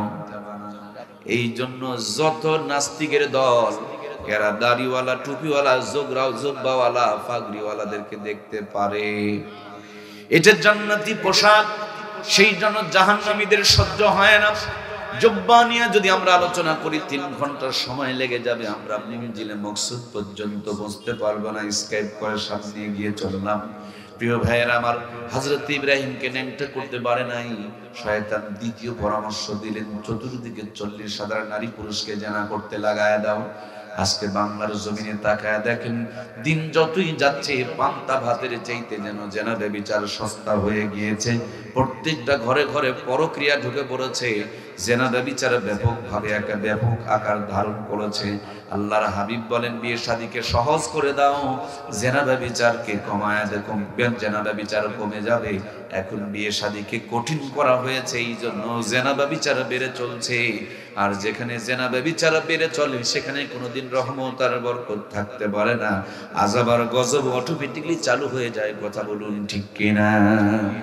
সম্মানিত প্রিয় ভাইয়েরা আমার, আল্লাহর পয়গম্বর সাইয়েদনা হযরত ইব্রাহিম আলাইহিস সালাম যখন একা হয়ে গেলেন, আগুনের মধ্যে পড়তেছে, কেবলমাত্র আগুনের তাপে তার পশমগুলো বেঁকা হয়ে আসতেছে। হযরত জিবরিল সামনে হাজির হয়ে গেলেন, চরকিটা আটকায় দিলেন, ডাকতে বলে, পয়গম্বর, শুধু আপনি অনুমতি দেন, টোটাল অগ্নিকুণ্ডকে পৃথিবীর মানচিত্র থেকে মুছে দিব। আল্লাহর পয়গম্বর বললেন, আমি মাধ্যম দিয়ে কোনো সাহায্য চাই না, আমি ডাইরেক্টলি সরাসরি সাহায্য চাই। যার জন্য আগুনে জ্বলি, সেই যদি কোনো সাহায্য করে, তাইলে আমার ওই সাহায্যের দরকার আছে, মাধ্যম দিয়ে কোনো সাহায্যের দরকার নাই। এরকম কথা কত বড় পাকা ইমাম থাকলে মুখ দিয়ে বের হইতে পারে। ইমাম যত পাকা, আল্লাহর পক্ষ থেকে রহমত আর বরকত তত বড় হয়ে যায়। কেবল আগুনের তাপে পশমগুলো বেঁকা হয়ে আসতেছে, আমার আল্লাহর কুদরতি কলিজায় জোশ শুরু হয়ে গিয়েছে। আল্লাহ তাআলা ঘোষণা করে দিয়েছেন, কুলনা ইয়া নারু কুনি বারদাও ওয়া সালামান আলা ইব্রাহিম। আকে লুৎফে খেশরা ইজহার করদ, বাখলি লশনার রা গুলজার করদ, সুয়ে উখস মিকে তেরান্দা খতা, पशाए कार उसकी फायत साख्ता आके आदा রাবে দরিয়া দর কুশিদ না কারা আজ সঙ্গে খারা বর কুশিদ সোয়ে নায়ের কাদের কাইয়ুমে কার্দ দর কুফেদা উদে আহিব মুমে কর। জোরে বলুন মারহাবা। যেমনি আগুনের ভিতরে পড়েছে, আল্লাহ তাআলা আগুনকে হুকুম করেছে, আগুন রে আমার বন্ধুর জন্য আরামদায়ক শান্তিদায়ক একবারে জান্নাতের বাগান হয়ে যাও। এক কথাই হলো এসি আর এয়ার কন্ডিশন হয়ে যাও। গরমের দিনে ঠান্ডা বের হবে আর ঠান্ডার দিনে গরম বাতাস বের হবে। এমন ঠান্ডা হয় না আমার বন্ধুরে শীত লাগবে, আবার এতটুকু গরম থেকো না যে বন্ধু আমার গরমে ঘেমে যাবে। এই দুনিয়াতে সর্বপ্রথম যিনি এয়ার কন্ডিশনে বসবাস করেছেন তিনি ছিলেন সাইয়েদিনা হযরত ইব্রাহিম আলাইহিস সালাম। এই দুনিয়াতে যে এসি আর এয়ার কন্ডিশন তৈরি করা হয়েছে ওইটা কিন্তু ওই ইব্রাহিম আলাইহিস সালামের জান্নাতের আগুনের বাগানের উপরে রিসার্চ করে থিসিস করে গবেষণা করে তৈরি করা হয়েছে। আল্লাহর পয়গম্বর হযরত ইব্রাহিম আলাইহিস সালাম আগুনের উপরে ভিতরে পড়েছে, নমরুদ একটা দৌড় দিয়া 3 তলার ছাদের উপরে চলছে। ওখান থেকে তাকায় দেখে সর্বনাশ, পুরে নাই বরঞ্চ আগুনের ভিতরেও বসে বসে জান্নাতের ফল খায়। এই দুনিয়াতে নাস্তিকেরা মনে করেছিল হুজুররা ভাত পাবে না, কিন্তু এখন দেখে হুজুররা ভাত খায় না, খালি বিরিয়ানি খায়। কথা বলেন ঠিক কিনা? ওরা মনে করেছিল যে হুজুররা মনে হয় সম্মান পাবে না, কিন্তু এখন দেখে যে ওদেরকে মানুষ জুতা মারে আর হুজুরদেরকে সালাম দেয়। কথা বলেন ঠিক কিনা? ওরা মনে করেছিল হুজুররা মনে হয় বউ পাবে না, কিন্তু এখন তাকায় দেখে ওরা বউ পায়, কিন্তু আব্বা ডাক কপালে জোটে না। আর হুজুরের বাড়িতে নিম্নে হলো 1 ঘন্টা আব্বা আব্বা বললে চিল্লাচিল্লি করে। কথা বলেন ঠিক কিনা? ওরা মনে করেছিল হুজুররা মনে হয় খেতে পাবে না, কিন্তু ওদের খালি না খেয়েই ভুঁড়ি ফুলে যায়, আর ইমাম সাহেব সুযোগ পেলে 3 প্লেট বসায় দেয়। ঠিক কিনা? ওরা মনে করেছিল হুজুররা মনে হয় ঘুম পাড়তে পাবে না, কিন্তু ওদের বিছানা থাকে, ঘুমের বড়ি না খাইলে ঘুম ধরে না, আর ইমাম সাহেবের ঘুম পেরে ঘুম শেষ হয় না। কথা বলেন ঠিক কিনা? সম্মানিত প্রিয় ভাইয়েরা আমার, নমরুদ এক দৌড় দিয়া 3 তলার ছাদের উপরে চড়েছে। তাকায় দেখে হযরত ইব্রাহিম আলাইহিস সালাম জান্নাতের ফল আগুনের ভিতরে বসে বসে খাইতেছে। সুবহানাল্লাহ বলেন। নমরুদ ওখান থেকে চিৎকার করেছে, আগুন রে তোর কি জানানোর ক্ষমতা নাই? আগুন আমার আল্লাহকে ডাকবে, বলেন ইন্নামা আমরুহু ইযা আরাদা শাইআন আইয়াকুলা লাহু কুন ফায়াকুন। কাদের কুদরত দারি हर से खाही आकुनद मुर्दारा तो जाने बख्शद जिंदा राबे जाकुनद। ওগো আল্লাহ, তুমি তো কোন বললেই ফায়াকুনের পর্যায়ে হয়ে যায়। আমি আগুনের জবানটা একটু খুলে দাও, আমি ওই নাস্তিককে একটু উত্তর দিতে চাই। মুহূর্তের মধ্যে আগুনের জবান খুলে গেল। আগুন মানুষের মতন ডাকতে বলে, নাস্তিকের বাচ্চা নাস্তিক, আমার ক্ষমতা আছে কি নাই ছাদের উপর থেকে কি বোঝা যায়? আয় আয় আয়, একবার খালি আমার ভিতরে আই, তোর 14 গোষ্ঠী জ্বালায়া করে দিব ছাই। সুবহানাল্লাহ। বন্ধুরা আমার, আগুনের ভিতরে সাইয়েদিনা হযরত ইব্রাহিম 40 দিন পর্যন্ত ছিলেন। এর মধ্যে মজার 2টা ঘটনা ঘটে গিয়েছে। যে ঘটনা 2টা যদি আপনি আপনার জীবনে আমল করতে পারেন, আমি ওয়াদা করে যেতে পারি, আমি আল্লাহর কাছে আশা রাখতে পারি, এই 2টা কাজ করলে আল্লাহ জাহান্নাম থেকে বাঁচায়া দিবে, জান্নাত দান করে দিবে। সুবহানাল্লাহ বলেন। যখন তিনি আগুনের ভিতরে, একটা প্রাণীর নাম হলো ব্যাঙ। ব্যাঙটা খালি একটু পানি ছিটায়া দেয়, পানি ছিটায়া দেয়। ব্যাঙকে বলা হলো এমন করো কেন? বলে ইব্রাহিম আলাইহিস সালামকে বাঁচানোর জন্য। ব্যাঙকে বলা হলো, ব্যাঙ রে, তোমার ঠোঁটের এতটুকু পানি দিয়ে তো ইব্রাহিম আলাইহিস সালামকে বাঁচানো যাবে না। ব্যাঙ বলেন, বাঁচবে কিনা সেটা আমার বিষয় না, আমার ক্ষমতা অনুযায়ী চেষ্টা করে যাব, এটাই হলো আমার দায়িত্ব আর কর্তব্য। এই জন্য মুরব্বীরা বলে, ব্যাঙকে মেরো না। কেন মেরো না? অনেকেই জানে, অনেকেই জানে না। এই ব্যাঙ হযরত ইব্রাহিম আলাইহিস সালামকে বাঁচানোর জন্য চেষ্টা করেছিল, কিন্তু আল্লামা শেখ সাদী রহমাতুল্লাহি আলাইহি বলেন, এইটা ছিল একটা পাখি। এই পাখিটার নাম ছিল হুমা পাখি। সংখ্যাতে খুবই কম, আকাশের বহুত গভীরে থাকে। আমার ভাইরা, আরব কান্ট্রির মধ্যে এই পাখিগুলোকে দেখা যায়। এই পাখিগুলোর অনেক দাম হয়ে থাকে। রাজা বাদশারা লালন পালন করে। এই হুমা পাখি ঠোঁটের মধ্যে পানি নিয়া আকাশের অনেক গভীরে গিয়ে আস্তে করে পানিগুলো ছেড়ে দেয়। পাখিকে জিজ্ঞেস করা হলো এমন করো কেন? বলে আল্লাহর পয়গম্বর সাইয়েদনা হযরত ইব্রাহিমকে বাঁচানোর জন্য। পাখিকে বলা হলো পাখিরে তোমার ঠোঁটের এই পানিটুকু দিয়া তো ইব্রাহিমকে বাঁচানো যাবে না। বলে বাঁচবে কিনা এটা আমার সাবজেক্ট না, আমি আমার সাধ্য ক্ষমতা অনুযায়ী চেষ্টা করে যাব, এটাই হলো আমার দায়িত্ব আর কর্তব্য। আল্লামা শেখ সাদী রহমাতুল্লাহি আলাইহি বলেন হুমা পাখি যদি কোনো মানুষের মাথার উপরে ছায়া দেয়, দুনিয়ার মধ্যে ওই মানুষটার উপরে আল্লাহ এত রহমত আর বরকত দান করবে, ওই মানুষটার মাথার উপরে ছায়া দেওয়ার কারণে ওই মানুষটাকে রাজা বাদশাহ না হলে আল্লাহ তাকে তার ওলি বান্দা বানায় নিবে। আর একটা প্রাণীর নাম হলো কাকলাস, ডাহিন খাটাস, রক্তচোষা গিরগিটি, টিকটিকির মতন লম্বা, জঙ্গলের ভিতরে থাকে, কালার চেঞ্জ করতে পারে, পিঠের উপরে লম্বা লম্বা শির আছে, দেখলেই মানুষ মারে। কি নাম আপনারা বলেন? কি নাম? নখচোষা বলে না? এটা দেখলেই মারে। সে নাকি খড়ি বহন করেছিল মতান্তরে, ফু দিয়েছে, তার ফু দিয়ে আগুন জ্বলে নাই, খড়ি দিয়েও পুরাইতে পারে নাই, কিন্তু দুশ্মনীটা আল্লাহর কাছে লানত হিসাবে তার ঘাড়ে চেপে গিয়েছে। একটা কাকলাস মারলেই আল্লাহ তাআলা একটা হজের সওয়াব আমলনামায় দান করে দেয়। সুবহানাল্লাহ হয়নি? জোরে বলেন। আরে ভাই 7 লাখ টাকার সওয়াবের কথা শোনাইলাম, এত ধরে সুবহানাল্লাহ, জোরে বলেন সুবহানাল্লাহ। আরে হজ নিয়েও নাটক চলতেছে, প্যাকেজ কমায়া বাসা দূরে বানায় দিছে, কুরবানি খাবার বাদ দিয়া প্যাকেজ কমায়া দিছে। আল্লাহ আমাদেরকে ভালো করে একটু তোমার ইবাদত করার তৌফিক দাও, বলুন আমিন। বর্তমানে সুন্দর করে একটু হজ করতে গেলে 7-8 লাখ টাকা নিচে হবে না। নবীর সঙ্গে দুশ্মনী করার কারণে ওই কাকলাসকে মারলে আল্লাহ একটা হজের সওয়াব আমলনামায় দিয়ে দেয়। সুবহানাল্লাহ। শুক্রবারের দিন আগামীকাল, পরশুদিন মানে কাল দিন পরেই তো শুক্রবার।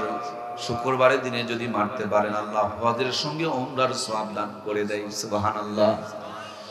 সম্মানিত প্রিয় ভাইয়েরা আমার, তাহলে এখান থেকে মাসালা হলো আপনি আমি যতদিন পর্যন্ত বেঁচে আছি কোরআনের পক্ষে, ইসলামের পক্ষে, আলেমদের পক্ষে, মাদ্রাসার পক্ষে, মসজিদের পক্ষে, ইসলামী আন্দোলনের পক্ষে, দিন কায়েমের পক্ষে সুযোগ পেলে ব্যাঙের মতন থাকবো, হুমা পাখির মতন সহযোগিতা করব, কিন্তু কাকলাসের মতন বিরোধিতা, জোরে জোরে বলেন, বিরোধিতা করব।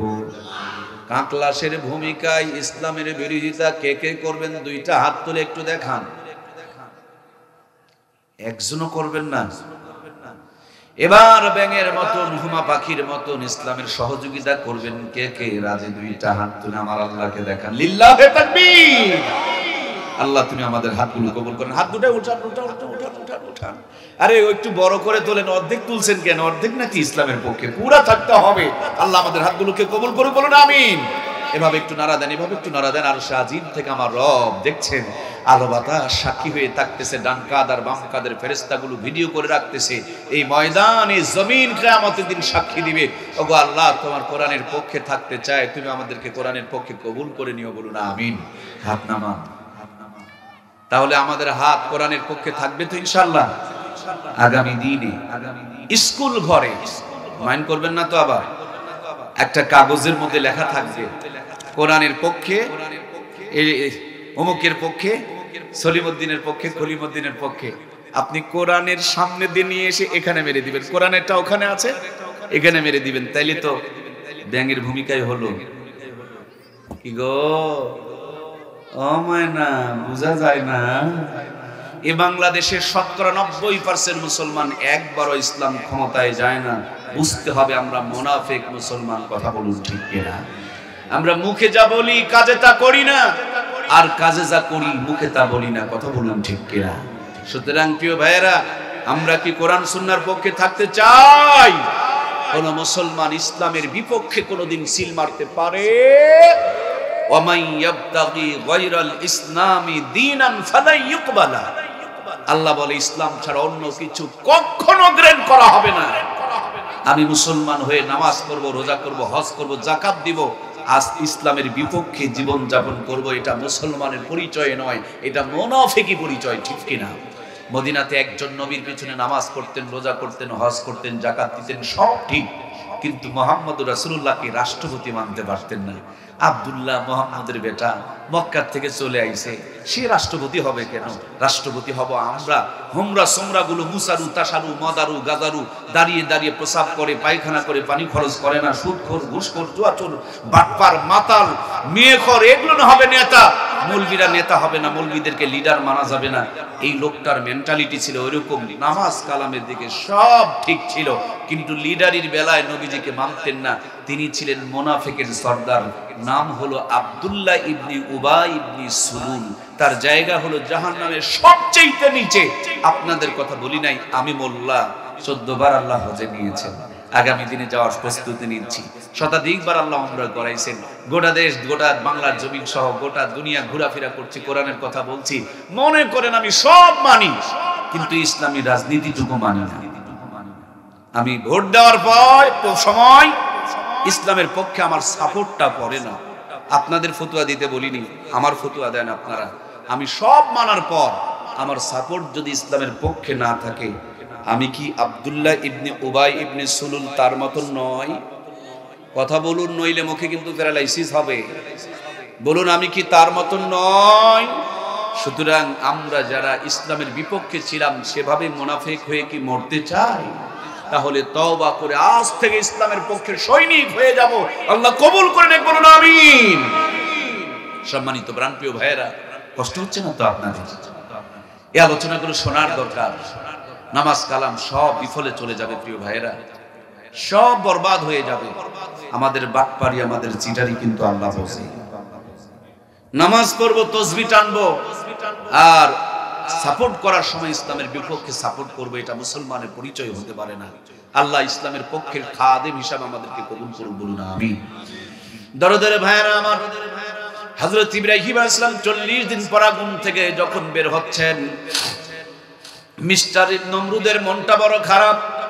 তিনি ডাকতে বলেন, ইব্রাহিম, আমি তোমার সঙ্গে পারলাম না, কিন্তু তোমার আল্লাহরে ছাড়বো না। হযরত ইব্রাহিম আলাইহিস সালাম বলেন, যদি পারো মোকাবিলা করো, আমার কোনো আপত্তি নাই। এই বেকুব, এই বেয়াদব, এই বেয়াক্কেল, এই আদুবুল্লাহ সাদা একটা হাতির উপরে চড়ে, হাতের মধ্যে তীর ধনুক লইয়া আসমানের দিকে একটা তীর ছেড়ে দিয়েছে। আল্লাহ কয়, জিবরিল রে, নমরুদের হাতে তীরটা ধরে নে, তীরের মাথার মধ্যে মাছের রক্ত ভরিয়ে দে। ভাইরা আমার, মরা হাঁস মুরগি খাওয়া কি হালাল? কিন্তু মরা মাছ, কথা বলুন না কেন গো? মরা হাঁস মুরগি হালাল নয়, মরা মাছ কেন হালাল? আল্লাহ বলে, জিবরিল রে, ওই তীরের মাথায় মাছের রক্ত ভরিয়ে দে, কিয়ামত পর্যন্ত আমার বান্দার বান্দীদের জন্য মরা মাছটারে হালাল বানায়া দে। তীরের মাথায় রক্ত ভরে তীরটা যখন জমিনে ফিরেছে, নমরুদ মনে মনে ভাবছে, আল্লাহ তো মরে গেছে। লোকটা ছিল ধুতি পরা, নাচতে নাচতে একবারে ধুতি খুলে গেছে, তারপরে কোনো খবর।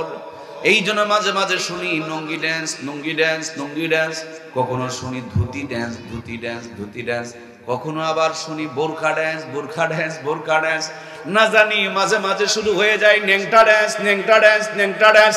আবার কখনো কখনো দেখবেন নাচতে নাচতে হাজু করে ফেলে দিয়েছে, তার মানে দুর্গন্ধওয়ালা পায়খানা ড্যান্স, পায়খানা ড্যান্স, পায়খানা ড্যান্স।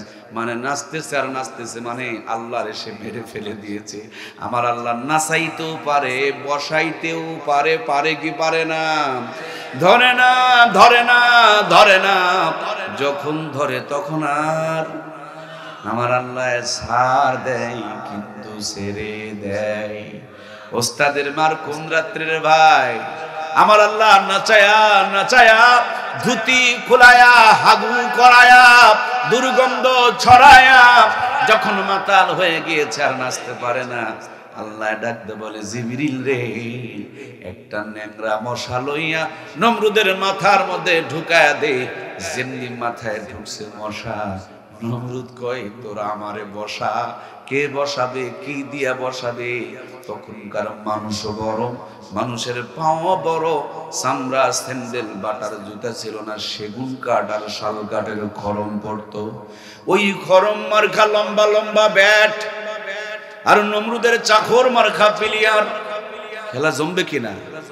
আর নমরুদের মাথা আমার খাবল। ক্রিকেটের প্লেয়ার ভাইরা, তোমরা কি খেলা জমাইছো? খেলা তো উদ্বোধনী হয়েছে নমরুদরে দিয়া।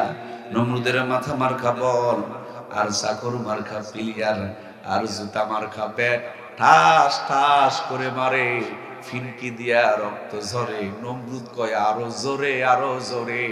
চাকরে কয় বস মাথা তো ফেটে যাবে। নমরুদ কয় ফাটবে আমার, ফাটবে তোর বাপের কি।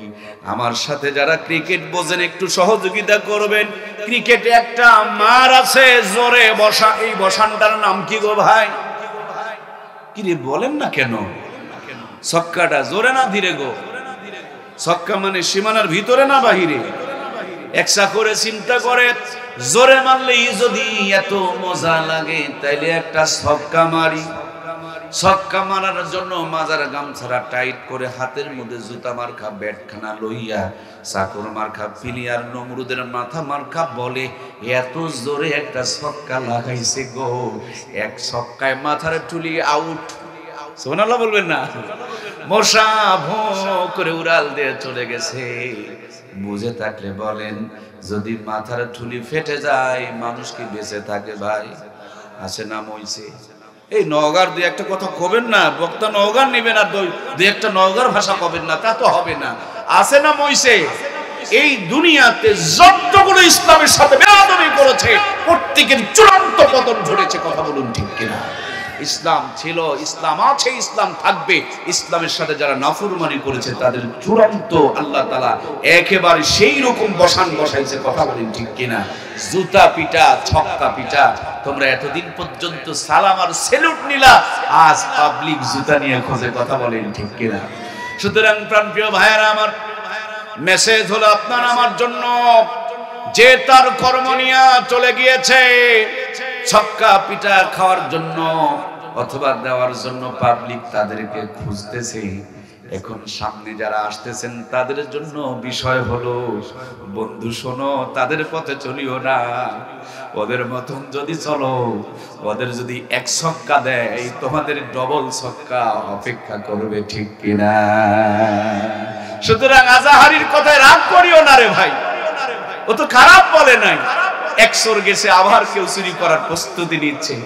আমরা তো চোরদের বিরুদ্ধে জীবনভর আন্দোলন করছি। কথা বলুন ঠিক কিনা?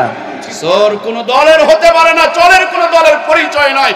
চোর মানে চোর, চোরকে দল থেকে বহিষ্কার করতে হবে। এটা দলের প্রত্যেকটা দলের আদর্শ হওয়া দরকার। ঠিক কিনা? এক বাড়িতে কষ্ট নিচ্ছে নাকি? এক বাড়িতে মায়ে জিজ্ঞেস করছে ঘরে কে? তো যে কলা খাচ্ছিল সে বলছে আম্মু আমি কলা খাইনি।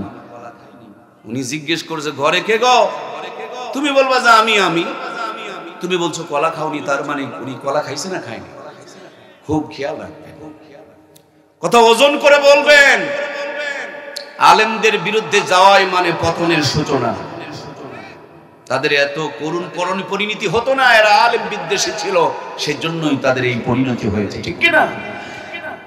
আর একটা বাদশা, তার চাকরেরা বললেন তুলার ভান্ডারে সিসি ক্যামেরা লাগাও, চোরের উপদ্রব বেড়ে গিয়েছে। বাদশা ব্যস্ততায় সিসি ক্যামেরা লাগাইতে পারে নাই, তুলার গুদাম একেবারে হরিলুট। পরের দিন বাদশারে বলা হলো, বাদশা নামদার, তুলার গুদাম তো লুট হয়ে গিয়েছে। বাদশা একটু চালাক জ্ঞানী বাদশা ছিল। বাদশা কয় এই চোর, আরে চুরি করবি মাথাটা তো ঝেড়ে ঝেড়ে আসবি। যে চোর ছিল মাথা ঝাড়া শুরু করছে। কি কথা কি বোঝা যাচ্ছে? তার মানে চোরের কথা বললে যদি আপনার জলে, আপনি বুঝে নিয়ে ওই চোরের এই দলে। কথা বলুন ঠিক কিনা? আমরা চোর দেখতে চাই না, আমরা চোর মুক্ত বাংলা দেখতে চাই। কথা বলেন ঠিক কিনা? আল্লাহ আমাদেরকে চোর মুক্ত একটা দেশ দান করে, বলুন আমিন। দেশটাকে শ্মশান বানিয়ে ফেলে দিয়েছে, একেবারে তামা করে ফেলে দিয়েছে। শোনো জাতি, 24-এর স্বাধীনতা নিয়ে এত আনন্দিত হই না। এই স্বাধীনতা বেশি দিন টিকবে না, থাকবে না, লাস্টিং করবে না। কারণ এর পূর্বেও বহু স্বাধীনতা টিকে নাই, থাকে না। এরশাদ চাচার স্বৈরাচারীর স্বাধীনতা, পাকিস্তানের হানাদারি স্বাধীনতা, ব্রিটিশের 200 বছরের গোলামীর স্বাধীনতা সব নষ্ট হয়ে গিয়েছে। কারণ এক চোর ক্ষমতার থেকে চলে যায়, বড় চোর ক্ষমতায় বসে আমাদেরকে তার চেয়ে অন্ধকারে ফেলে দেয়। ঠিক না? সুতরাং আগামী দিনে এই জাতির নেতৃত্ব দেওয়ার জন্য কোরআন সুন্নাহর আদর্শ যাদের ভিতরে থাকবে, কোরআন সুন্নাহ যারা মেনে চলবে, তাদেরকে নেতৃত্বের চেয়ারগুলোতে বসাইতে হবে। আর কোনোদিন স্বাধীনতা হারাবে না, আর কোনোদিন অন্ধকার আসবে না, আর নতুন করে জীবন এবং রক্ত দিতে হবে না। কথা বলুন ঠিক কিনা? সম্মানিত প্রাণপ্রিয় ভাইয়েরা আমার, জোহরের নামাজ কয় রাকাত? 4 রাকাত। এই 4 রাকাত নামাজ দিয়ে আল্লাহর পয়গম্বরের একটা কসম পর্যন্ত পড়ে নাই। আগুনের ভিতরে দাঁড়ায়া দাঁড়ায়া 4টা রাকাত নামাজ আদায় করেছিলেন। যেই টাইমে 4 রাকাত নামাজ পড়েছিলেন, ওই টাইমটা ছিল দুপুরের টাইম। এই জন্য জোহরের নামাজ দুপুরের টাইমে হয়। আর তিনি নামাজও পড়েছিলেন 4 রাকাত, তার জন্য জোহরের নামাজ 4 রাকাত হয়। আল্লাহ তাআলা হযরত ইব্রাহিম আলাইহিস সালামের উম্মতের জন্য এক ওয়াক্ত 4 রাকাত নামাজ জোহরের টাইমে দান করেছিলেন। নবী আমার মেরাজে গিয়া ইব্রাহিম আলাইহিস সালামের লম্বা জিন্দেগি দেখে মনে মনে আফসোস করছিলেন, রব গো, আমার উম্মত যদি ইব্রাহিম আলাইহিস সালামের সমপরিমাণ হায়াত পেত, অনেক সওয়াব তাদের কামাই হতো। আল্লাহ বলেন, বন্ধু, তোমার উম্মতকে আমি ইব্রাহিম আলাইহিস সালামের সমপরিমাণ হায়াত দেই নাই, কিন্তু তার স্মৃতি থেকে জোহরের 4টা রাকাত নামাজ দিয়ে দিলাম। উম্মতকে বলে দিও, একটু সুন্দর করে জোহরের 4টা রাকাত নামাজ যদি খুশু সহকারে আদায় করতে পারি, ওই 4 রাকাত নামাজের বিনিময় প্রতিদিন ইব্রাহিম আলাইহিস সালামের জিন্দেগি বরাবর সওয়াব দিয়ে দিবেন কে? এজন্যই তো নবীজি নামাজের সিজদার হালতে দুনিয়ায় এসেছেন, আবার যখন চলে গিয়েছেন আসসালা আসসালা আসসালা ওয়া মা মালাকাত আইমানুকুম, উম্মত আমার নামাজ নামাজ নামাজ, আমি এখন চলে যাব, তোমাদের জন্য নামাজটুকু রেখে গেলাম। নামাজের কথা বলতে বলতে চলে গিয়েছেন। কোরআনে একবার নামাজের কথা বললেই ফরজ হয়ে যেত, কিন্তু আল্লাহ তাআলা 82 বার বলেছেন। আল্লাহর হাবিব 6500 জায়গাতে নামাজের তাগিদ করেছেন। আল্লাহ তাআলা নিজেই চ্যালেঞ্জ করে বলেছেন, ইন্নাস সালাতা তানহা আনিল ফাহশাই ওয়াল মুনকার, নিশ্চয় নামাজ নামাজি ব্যক্তিকে যাবতীয় গুনার কাছ থেকে বাঁচায়া দিবে।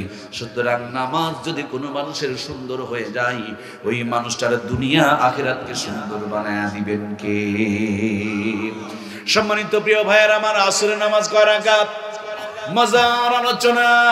কোরআনুল কারীমের ভিতরে 25 জন নবী রাসূলের নাম এসেছে, সবচাইতে একজন নবীর নাম বেশি এসেছে। ওই নবীটা ছিল বড় নির্যাতিত নবী। সেই নবীর নাম সাইয়্যিদিনা হযরত মূসা কালিমুল্লাহ। মূসা কালিমুল্লাহর তাওরাতের ভিতরে আপনার আমার নবীর নাম এসেছিল 4500 জায়গায়। সুবহানাল্লাহ বলেন। আর আমাদের কোরআনে 25 জন নবীর নাম এসেছে, সবচেয়ে বেশি মূসা কালিমুল্লাহর নাম এসেছে। তার উপরে যে লোকটা বেশি নির্যাতন করেছে, সেই লোকটার নাম ছিল ফেরাউন। নাম কি মনে আছে আপনাদের? আমার প্রিয় ভাইরা, পানিতে যদি কেউ পড়ে মরে, পানিতে ছোট বাচ্চারা পড়ে মরে, দুশমন যত বড় হয়, আল্লাহর শাস্তি তত ছোট দিয়ে আল্লাহ তারে পতন ঘটায়। ফেরাউন বড় ছিল, ছোট বাচ্চা যেমন পানিতে ডুবে ডুবে মরে যায়, তেমনি আল্লাহ তারে সুবরায়া মারছে, ঠিক কিনা? এই ফেরাউন সে এত ঋণ কর্য করে ঋণে জরাজীর্ণ হয়ে গিয়েছিল। নিজের এলাকার থেকে রাতের অন্ধকারে মিশরে পালিয়ে গিয়েছিল। মিশরে পালিয়ে যেতে গিয়া দেখে তার পুরাতন বন্ধু হামানের সাথে দেখা হয়ে গেল। হামানকে বলে, খবর কি? বলে, আমিও তো এরকম ঋণের জরাজীর্ণ হয়ে পালিয়ে মিশরে এসেছি। দুই বন্ধু হাতে হাত মিলায়া রওনা করে দিলেন। সামনে তরমুজের জমিনে একজন বৃদ্ধ বাবাজি তরমুজগুলো পেরে পেরে রাস্তার পাশে ঠিকই করতেছে। দিনাজপুরের জমিনে কি তরমুজ হয়? এরা 9 দিন পর্যন্ত ক্ষুধার্ত ছিল, আল্লাহ একটাও দানা তাদের দেয় নাই। 9 দিন পর ক্ষুধার্ত অবস্থায় ওই তরমুজের জমিনের কিনারে মুরব্বি তরমুজগুলো জড়ো করতেছে, আর তারা একবার লোভনীয় নজরে তাকায় আছে। যেমন আমরা রমজান মাসে ইফতার সামনে আসলে দেখবেন ভিতরে একটা ভিন্নতা বিরাজ করে। তাও একদিন 2 দিনের ক্ষুধার্ত নয়, 9 দিনের ক্ষুধার্ত। ওদেরকে দেখে জিজ্ঞেস করলেন, তোমরা কি তরমুজ খাবে? তারা বললেন, পেলে তো বড় ভালো হয়, বড় বড় মিশরীয় তরমুজ আমার ভাইয়েরা, পৃথিবী সফর করবেন, অনেক জ্ঞান অর্জন হবে। তায়েফের জমিনে আমরা একবার তরমুজ পেয়েছিলাম, নিম্ন হলেও যেই তরমুজের ওজন প্রায় 1 মণের কাছাকাছি চলে গিয়েছিল।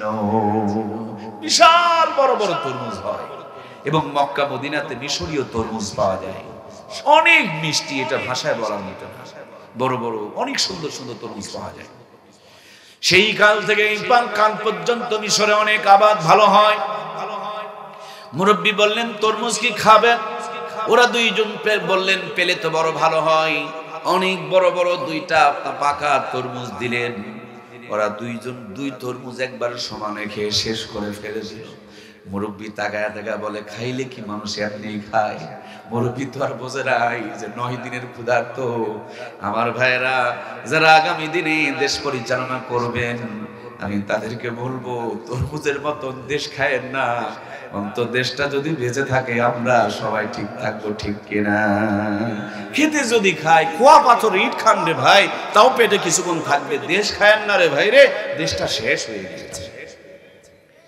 আমার প্রাণ প্রিয় ভাইয়েরা, তরমুজ খাওয়ার পর জিজ্ঞেস করলেন, তোমরা কি আমার জমিনে, তোমরা কি এই জমিনে একটু চাকরি করবা? বলে হ্যাঁ চাকরি করবা। বলে কেমনে করবা? বলে ডেলিভার হিসাবে প্রত্যেক দিনে চাকরি করব। তখন তাকে বলা হলো, যদি চাকরি করতে চাও তোমাদের দায়িত্ব হলো এই জমিন থেকে তরমুজ তুলবা, আর যেমন আপনাদের আমবাড়ি বাজার সেখানে বিক্রি করবা। সতর্ক থাকবা একটা টাকাও চুরি করা। আমাদের দেশের নেতাদের মতন সেই রকম আমার ভাইয়ের চরিত্র ফুলের মতন পবিত্র। সে বলে আপনি জানেনই না আমরা কত ভালো মানুষ। আমাদের দেশে বড় অত্যাচার, ঈমান বাঁচানোর জন্য মিশরে পালায় আসছি। নাউজুবিল্লাহ বলেন না। আমার ভাইরা যেমন তারা দাদা বাড়ি পালাইছে, কিন্তু কথা বুঝতেছেন না কেন? ঈমান বাঁচানোর জন্য পালায় আসছি। মুরব্বী বলে, বাবারে আমার তো কপালের কপাল, এত বড় ভালো মানুষ পেয়ে গেলাম। ঠিক আছে তোমাদের চাকরি কনফার্ম।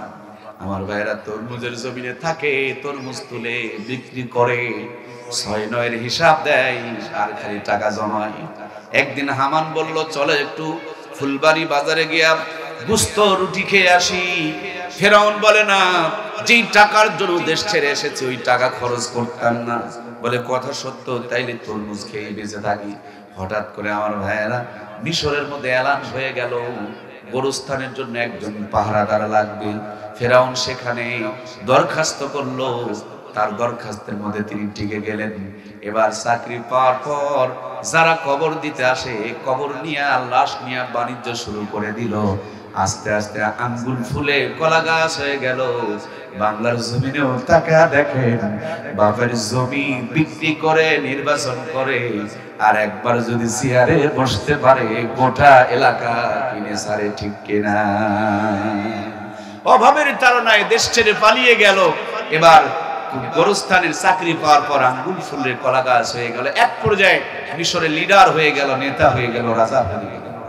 প্রিয় ভাইয়েরা আমার, এক পর্যায়ে সে দাবি করে ফেলে দিল, আনা রাব্বুকুমুল আলা, আমি হইলাম বড় রব। একেবারে জুলুম, শোষণ, অত্যাচার, নির্যাতন যত প্রকার লাগে সবগুলো করতে শুরু করে দিল। হঠাৎ একজন জ্যোতিষ এসে তারে বলল, লিডার জানোনি তোমার এই রাজ্যের মধ্যে একজন শিশু জন্মগ্রহণ করবে, যে তোমার সমস্ত জুলুমের কালো হাত ভেঙে দিয়া ন্যায় আর ইনসাফ প্রতিষ্ঠিত করবে। ফেরাউন এবার শুরু করে দিল, মেয়েদেরকে আলাদা, ছেলেদেরকে আলাদা, মিলামিশা করতে দেওয়া যাবে না।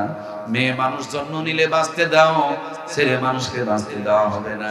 যেখানে বাঘের ভয় সেখানে রাত হয়। ওই ফেরাউনের রাজ দরবারে হযরতে মূসা আলাইহিস সালামের আব্বা চাকরি করতেন। বাবা মার মিলন হয়ে গেল। ভিতরে ভিতরে হযরতে মূসা আলাইহিস সালাম মায়ের পেটে চলে আসলো, ডেলিভারি হয়ে গেল। আর এই সন্তান যদি জানতে পারে তাইলে তো জবাই করে ফেলে দিবে, রাখতেও পারে না, মেরেও ফেলতে পারে না। এক পর্যায়ে একটা বাক্স বানায়া বাক্সের ভিতরে মূসা আলাইহিস সালামকে ঢুকায়া, আপনাদের যেমন মোহনপুরে ব্রিজ আছে এমন মিশরের নীল নদের কিনারে গিয়া বাক্সটা পানির উপরে আল্লাহর নামে বিসমিল্লাহ বলে ছেড়ে দিলেন। দুনিয়ার বাক্সগুলো ছেড়ে দিলে উজান থেকে ভাটির দিকে চলে যায়, কিন্তু আল্লাহর কুদরতের বাক্স হযরত মুসা আলাইহিস সালামের বাক্স ভাটির দিক থেকে উজানের দিকে চম করে চলে যেতে শুরু করে দিল। যেই ঘাটের মধ্যে ফেরাউনের বিবি গোসল করতেন সেই ঘাটে লেগে গেল। বাক্স খুলে তাকায় দেখে ফুটফুটা বাচ্চা।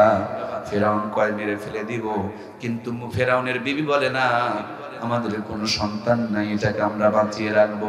ছোট্টবেলাতে মুসা আলাইহিস সালামকে কোলের মধ্যে নিয়া ফেরাউন আমার ভাইরা আদর করছে। কি জানো একটু বেয়াদবি করেছে তো পয়গম্বর সিয়াতা পয়গম্বর জালালিনে যাদের পয়গম্বর ছোট থেকে সিয়াতা পয়গম্বর ছিলেন, এমন জোরে একটা সর মেরেছে। ওই সর খাওয়ার পর ফেরাউন এত জোরে চিৎকার দিয়েছে, ফেরাউনের গলার আওয়াজ 4 কিলোমিটার পর্যন্ত দূরে চলে গেছে। কয় কিলোমিটার? ছোট্ট বাচ্চা এক শহর দিছে, শহরের ওজন কতটুকু এবার বোঝেন। 4 কিলোমিটার দূরে আওয়াজ চলে গেছে। ফেরাউন কয় এই শহরের মধ্যেই যেটা বোঝা যাচ্ছে যে এটাই মনে হয় মুসা। বিবি বলে না, তুমি কি পাগল হইলা নাকি? যেই বাচ্চা আগুন চেনে না, সোনা চেনে না, সেই বাচ্চারে তুমি মেরে ফেলে দিতে চাও? তো বলছে তাই কি আগুন আর সোনা চেনে না? এবার মুসা আলাইহিস সালামের সামনে আগুন এবং সোনা হাজির করা হলো। পয়গম্বর তো সোনার ডিব্বাটা, সোনার মুকুটটা ধরতে যায়, জিবরাইল আলাইহিস সালাম হাতটাকে ঘুরায় দিয়ে আগুনের মধ্যে দিয়ে দিলেন। আগুনের একটা আংরা তুলে মুখের মধ্যে দিয়েছিলেন, এই জন্য তার জবান ছিল তোতলা। সে আল্লাহর কাছে বলছিল, আল্লাহ আমি দাওয়াত দিতে যাব না, আমার কথা তো পরিষ্কার না। বলে তোমার সঙ্গে তোমার ভাইরে দিয়ে দিলাম, যাও ফেরাউনের কাছে যাও। মুসা আলাইহিস সালাম যেতে চায় না। আল্লাহ বলেন যাও, কোনো টেনশন নিও না, একজন প্রতিষ্ঠিত জালেমের কাছে তোমাকে আমি একা পাঠাই নাই, আমি রব তোমার সঙ্গে আছি। সুবহানাল্লাহ বলেন। আল্লাহ যদি সঙ্গে থাকে তাইলে কি আর কোনো টেনশন লাগে? কোনো টেনশন নাই। চলে গেলেন, ডাকতে বলেন, ও আল্লাহর বান্দা, তুমি নিজেকে রব বলে দাবি করো, কিন্তু তুমি তো রব নয়। রব হচ্ছেন একজন, তিনি হলেন লা ইলাহা ইল্লাল্লাহ মুসা কালিমুল্লাহ। ফেরাউন চেতে উঠলেন, তোমার কত বড় স্পর্ধা, তুমি আমার ঘরে লালিত পালিত হয়ে আমার কাছে তুমি আবার দাওয়াত নিয়ে এসেছো নতুন এক রবের। ফেরাউন বলে তোমার হাড্ডি টুকরো টুকরো করে ফেলে দিব, তোমাকে শেষ করে দিব। নানান ভাবে জুলুম অত্যাচার টর্চার বাড়িয়ে দিলেন, নির্যাতন বাড়িয়ে দিলেন। যেমনটি ভাবে আমরাও আমাদের চোখে বহু নির্যাতন দেখেছি। বিছানা ফাঁকা ছিল, ধানের জমিনে মানুষ ঘুমাইতো। ভুলে গেছেন নাকি? এগুলো কি বানানো কথা? আমার প্রিয় ভাইয়েরা, মানুষকে পায় নাই, ও মানুষের গরুকে পর্যন্ত গ্রাস পার করেছে। কথা বলুন ঠিক কিনা? সম্মানিত প্রাণ প্রিয় ভাইয়েরা আমার, এত জুলুম অত্যাচার নির্যাতন বাড়িয়ে দিলেন। আল্লাহ তাআলার কুদরতের খেলা, মিশরের নীল নদ শুকিয়ে গেল। এবার জনগণ এসে বললেন, রব তুমি যদি বড় খোদা হও তাহলে নীল নদে পানি দাও, যদি পানি না দিতে পারো তাইলে তোমার খোদাগিরি আমরা মানব। ফেরাউন পড়ে গেল বেকায়দায়। রাতের বেলা কালো একটা বোরখা পরে মিশরের নীল নদের কিনারে গিয়া পাথরের গর্তের ভিতরে ঢুকে চোখের পানিগুলো ছেড়ে দিয়া সিজদায় লুটিয়ে পড়ে আমার আল্লাহকে ডাকতে শুরু করে দিলেন, আল্লাহ গো, তুমি ছাড়া কোনো মাবুদ নাই, তুমি ছাড়া কোনো রব নাই, তুমি ছাড়া কোনো ইলাহ নাই, কিন্তু আমি যেহেতু খোদা দাবি করেই ফেলে দিয়েছি, পরের বিচার কি হবে সেটা পরের ব্যাপার।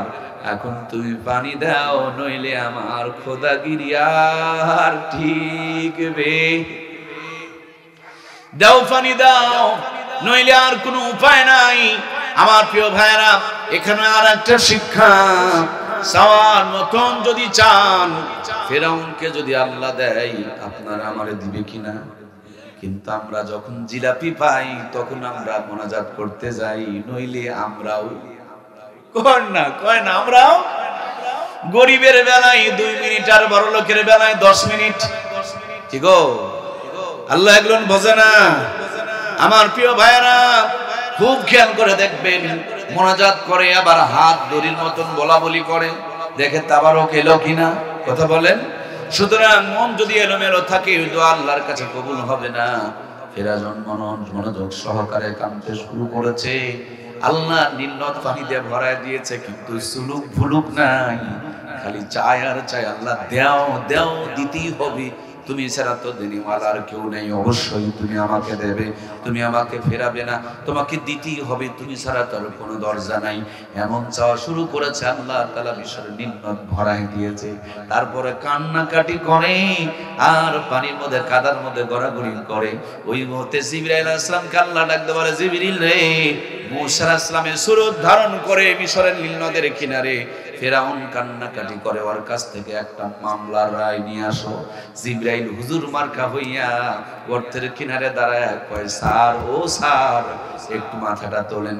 স্যার মাথা তুলে দেখে সর্বনাশ। যেই মোল্লাদের ভয়ে এই গর্তের ভিতরে ঢুকে চাইলাম, আমার সব কথা তো ওই মোল্লাই শুনে ফেলে দিয়েছে। এই কথা যদি পাবলিক রে বলে তাইলে কি আর ক্ষমতা থাকবে? হযরতে জিবরাইল আলাইহিস সালাম বলেন, ও বস, ও লিডার, ও নেতা, আপনার টেনশন করা লাগবে না, আমি আপনার গোপন ভেদ বলে দিব না, খালি আপনি আমার একটা মামলার রায় দেন। লিডারে কয়, এটা কি মামলার রায় নেওয়ার জায়গা? বলে উপযুক্ত জায়গা, এখানেই তোমারে মামলার রায় দেওয়া লাগবে। বলে দেওয়া যাবে না। এবার হুজুর মার্কা জিবরিল কয়, তাহলে গোপন তথ্য ফাঁস করে দিব। জিবরিল কয়, সব ছাড়া, ফেরাউন কয় সব ছাড়া যাবে, কিন্তু ক্ষমতা ছাড়া যাবে। এক মামলা কেন, 7 মামলা রায় দিব, বলো কি বলো। এবার জিবরাইল আলাইহিস সালাম হুজুর মার্কা জিবরিল কয়, এক মালিক তার চাকরকে সব দিয়েছে, চাকর এখন নিজেই মালিক দাবি করতেছে, ওইরকম বেঈমান চাকরের কি বিচার হওয়ার দরকার? জিবরাইল আলাইহিস সালামের এই প্রশ্ন শুনে ফেরাউন একটু কোথাকুতি করতেছে, চিন্তা করতেছে, নিজের দলের লোক হইলে মামলা রায় হবে একমত, অন্য দলের হলে এই কয় না রে, কয় না রে, বাংলাদেশে এগুলাই চলে তো। কিন্তু জিবরাইল তো বলে, টাইম দেওয়া যাবে না, এক্ষুনি বলা লাগবে। জিবরাইল আলাইহিস সালামের সামনে ফেরাউনের মাজা কোমর একবারে কান্না করতে করতে ব্যথা ধরে গেছিল। যেমনি একটু মাজা সোজা করার জন্য টান দিয়েছে, তাকায় দেখে নীলনদ পানিতে টই টপুর হয়ে গিয়েছে, থই থই করতেছে, আর চাঁদের আলো পানির উপরে পড়েছে, ঝিকঝিক করে জ্বলতেছে, সব ভুলে গিয়েছে। মহা আনন্দে মামলার রায় ঘোষণা করে দিয়েছে। মালিক যদি তার চাকরকে সব দেয়, আর এই চাকরি যদি মালিক দাবি করে, ওইরকম বেয়াদব চাকরকেই নীলনদে সুবরায়া সুবরায়া সুবরায়া মারার দর। কি বোঝা যাচ্ছে? দেখেন তো কার মামলার রায় কে দিচ্ছে? নিজের মামলার রায় নিজেই দিচ্ছে। আসল মালিক কে? সব অর্ঘ ওকে, ফেরাউনকে কে দিয়েছিল? এখন সেই নিজে আনা রব্বুকুল আলা বলে দাবি করছে, আবার তার মামলা রায় ঘোষণা করছে যে নীলনদে সুবরায়া সুবরায়া মারার দরকার। আমার ভাইয়েরা, জিবরাইল আলাইহিস সালাম বলে, হুজুর রায় যে দিলেন, কাল যদি অস্বীকার করেন তাহলে আমি তো ফেঁসে যাব, একটু লিখে দেন না। উনি লিখবে না, বলে যদি না লেখেন তাহলে গোপন তথ্য ফাঁস। বলে লিখে নাও, লিখে নাও। লেখার পর নিচে সই করে দেয়। এরপরে মামলা রায়টাও তার মুখে পড়ে শোনায়া নাই। এমন একটা সময় রায় কার্যকর করা হবে, যে সময় রায় পড়ার টাইম পাওয়া যাবে। আমার ভাইরা, যার মামলা তার কাছ থেকে রায় তার হাতে লেখে নাই, তার মুখে বলায় নাই, ওমাকারু ওমারাকার ওমাকারাল্লাহ ওয়াল্লাহু খায়রুল মাকিরিন। আল্লাহু আকবার। আমার প্রাণপ্রিয় ভাইরা, মামলা রায় ঘোষণা হয়ে গেল। অত্যাচার আরো বাড়ায়া দিল। নীলনদের কিনার থেকে হঠাৎ করে জিবরাইল গায়েব হয়ে গেল। ফেরাউন তাকায় দেখে, হুজুর কই গেল? যেখানে মন সেখানে যাক, আমি তো আমার নীলনদের পানি দিতে পেরেছি, আমি তো বড় রব হয়ে টিকে গিয়েছি। রাজ সিংহাসনে বসে আমার রব্বুকুল আলা বলে দাবি করলেন। যদি কেউ, এই বাবা কথা বলছো কেন? আম্মু জানেরা, কষ্ট হচ্ছে নাকি আপনাদের? কষ্ট হয়নি তো ভাইরা? বিরক্ত হচ্ছেন না তো? খুবই গুরুত্বপূর্ণ কিছু কথা আছে। আমি চলে এসেছি কাছাকাছি পর্যায়ে। জীবনে অনেক আলোচনা শুনেছেন, হযরতে মূসা আলাইহিস সালামের জিন্দেগি নিয়ে অনেক আলোচনা শুনেছেন। এই তথ্যগুলো কি পেয়েছেন? প্রাণপ্রিয় ভাইয়েরা আমার, এবার আমার প্রিয় ভাইয়েরা, ফেরাউন এত নির্যাতন বাড়িয়ে দিল, যার নির্যাতনের কারণে বনি ইসরাইল যারা থাকতে পারলো না, পালিয়ে যাওয়ার সিদ্ধান্ত নিল। মুসা আলাইহিস সালাম সহ তার দলবল যখন পালিয়ে যেতে শুরু করলো, ফেরাউনের কাছে খবর দেওয়া হলো। ফেরাউন পিছনে পিছনে ধাওয়া করলো, দৌড়াইতে দৌড়াইতে এমন একটা জায়গায় চলে গেল, ডান দিকে বড় পাহাড়, বাম দিকে বড় পাহাড়, সামনে দিকে বিশাল দরিয়া, আর পিছন দিকে ফেরাউনের বাহিনী। তার মানে চারদিকেই বিপদ, ঠিক কিনা? কিন্তু যেখানে মানুষের ক্ষমতা শেষ হয়, সেখান থেকে কার রহমত চালু হয়? সামনে যাওয়ার উপায় নাই, ডানে পাহাড় বামে পাহাড়, পিছনে ফেরাউনের বাহিনী। তার মানে মানুষের ক্ষমতা যেখানে শেষ, আল্লাহর রহমত তো ওখান থেকে শুরু হয়ে যায়। দুর্বল ইমানের মানুষেরা বলল, মুসা রে, এই কি কাম করলাম? এমন একটা জায়গায় আমরা আসলাম, সামনে যেতে পারবো না, নীল নদ, ডানে বামে যাওয়ার কোনো উপায় নাই, বড় বড় পাহাড়, আর পিছন দিকে ফেরাউনের বাহিনী। এখন আমাদের কি হবে? বলে, আল্লাহ আমাদের সাথে আছে, কোনো টেনশন করা লাগবে না। আমার প্রাণপ্রিয় ভাইয়েরা, ফেরাউন কয়, মুসা তুমি আমারে রব বলে মেনে নাও, আমার পরবর্তীতে এই ক্ষমতায় বসে তুমি রাজত্ব করবে। হযরত মুসা আলাইহিস সালাম বলেন, ক্ষমতার চাইতে বড় ক্ষমতার মালিক হলো আমার আল্লাহ। আল্লাহর সঙ্গে কাউকে শিরিক করা যাবে না। আল্লাহ সব গুনাহ মাফ করবে, কিন্তু শিরিকের গুনাহ মাফ করবে না। শিরিকের গুনাহটা হলো আপনার বিবির জায়গায়, আপনার জায়গায় যদি আপনার বিবি কাউকে নিয়ে বিছানায় ঘুমায় থাকে, এইটা যেমন কোনো পুরুষ মেনে নিতে পারে না, সেম কায়দা আল্লাহ তাআলা শিরিকের গুনাহটাও তেমনি মেনে নেবে না। আল্লাহ তাআলার সাথে তিনি শিরিক করলেন না। ফেরাউন গর্জে উঠলেন, তোমাকে শেষ করে দেব। হযরত মুসা আল্লাহকে বলে, মালিক এখন আমি কি করব? আল্লাহ বলেন, পয়গম্বর তোমার হাতের লাঠিখানা দিয়ে দরিয়ার পানিতে আঘাত করো। পানিতে আঘাত করা মাত্র 12টা রাস্তা পয়দা হয়ে গেল। জোরে বলুন না সুবহানাল্লাহ। হযরত মুসা আলাইহিস সালামের সঙ্গে 12 কওমের লোক ছিল, 12টা রাস্তায় রওনা করে দিল। পিছনে পিছনে ফেরাউনের লোকজন ঝাঁপিয়ে পড়লো। দুর্বল ইমানের মানুষগুলো বলল, মুসা তাইলে কি লাভ হলো? আল্লাহকে বলো ফেরাউনকে যেন ডুবিয়ে মারে। আমার ভাইরা, খালি মারতেই চাইলে হবে না, মরারও তো একটা জায়গা আছে, আছে না নাই?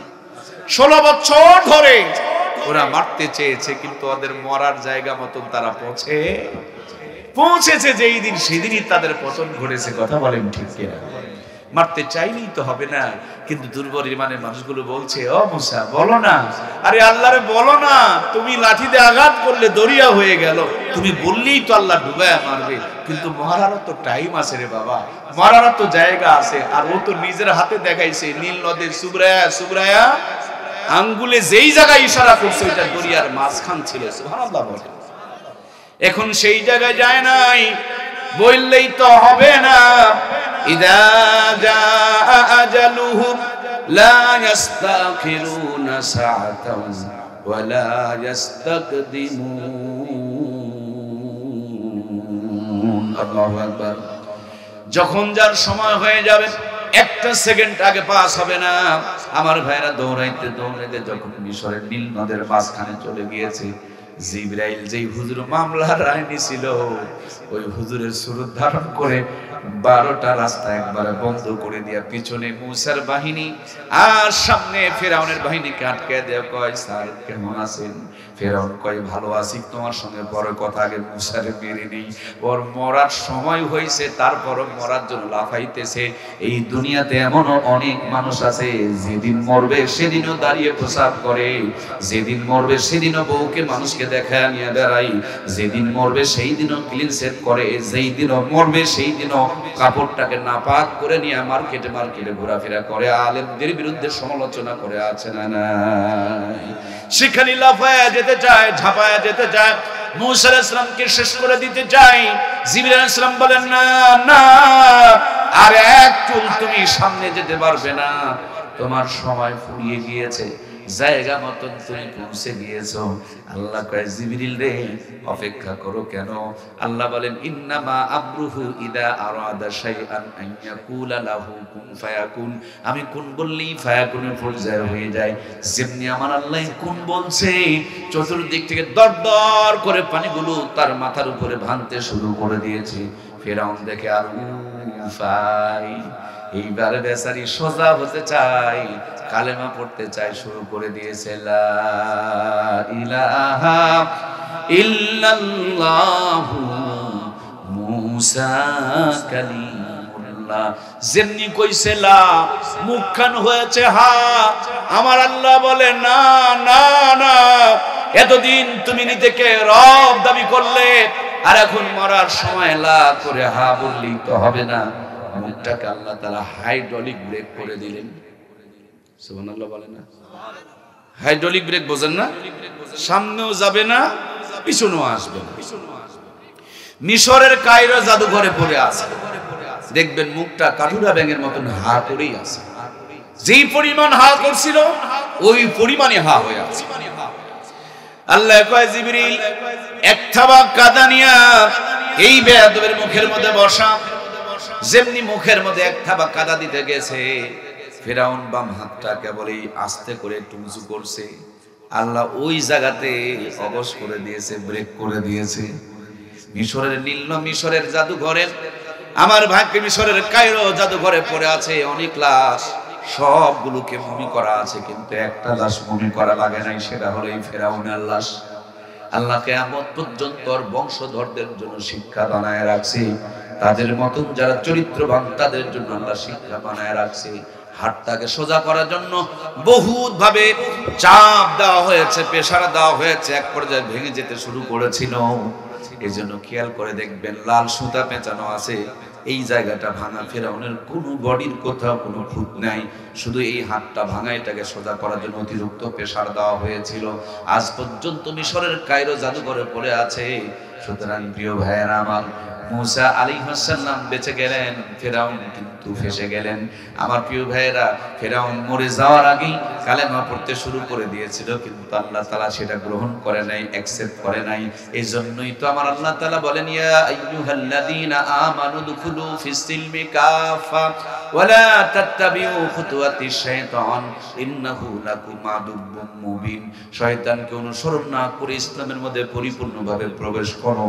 অন্য জায়গায় আমার আল্লাহ তাআলা বলেন, ইয়া আইয়ুহাল্লাযীনা আমানুত্তাকুল্লাহ হাক্কা তুকাতিহি ওয়া লা তামুতুন্না ইল্লা ওয়া আনতুম মুসলিমুন। আল্লাহ রাব্বুল আলামিন বলেন, ইসলামের মধ্যে পরিপূর্ণভাবে প্রবেশ করো। আল্লাহ রাব্বুল আলামিন বলেন, আমি আল্লাহকে ভয় করো, ভয় করার মতন, এবং ততক্ষণ পর্যন্ত মৃত্যুবরণ করো না যতক্ষণ পর্যন্ত পূর্ণ মুসলমান হইতে না পেরেছো। আমার আল্লাহ মুসলমান হতে বলেছেন মরার আগে, আর আমাদের দেশে মুসলমান বানানো হয় মরার, কি গো বলেন না কেন?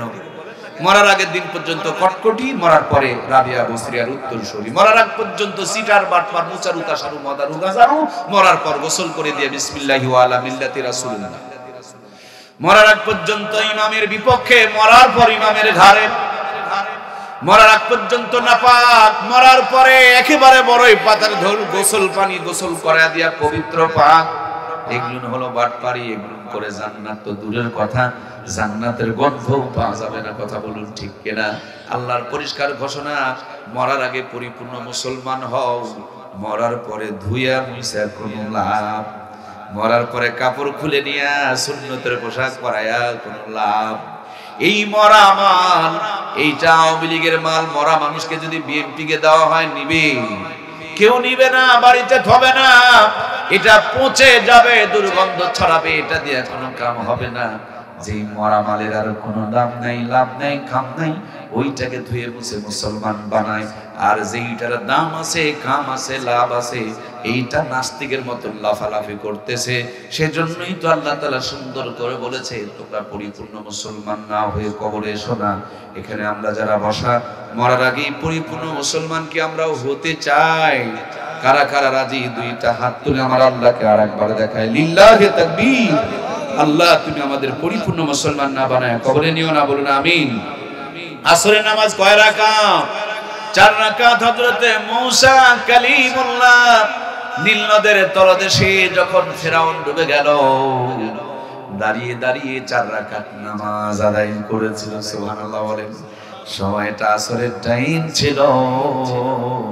মূসা আলাইহিস সালামের উম্মতের জন্য এক ওয়াক্ত নামাজ ছিল মাত্র 4 রাকাত।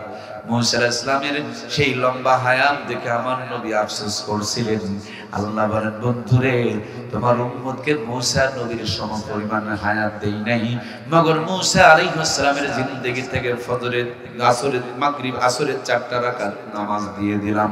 উম্মতকে বলে দিও কষ্ট করে আসরের 4টা রাকাত নামাজ যদি আদায় করতে পারে, আসরের 4 রাকাত নামাজের বিনিময় হযরত মুসা কালিমুল্লাহর জিন্দেগি বড় বড় সওয়াব দিয়ে দিবেন কে?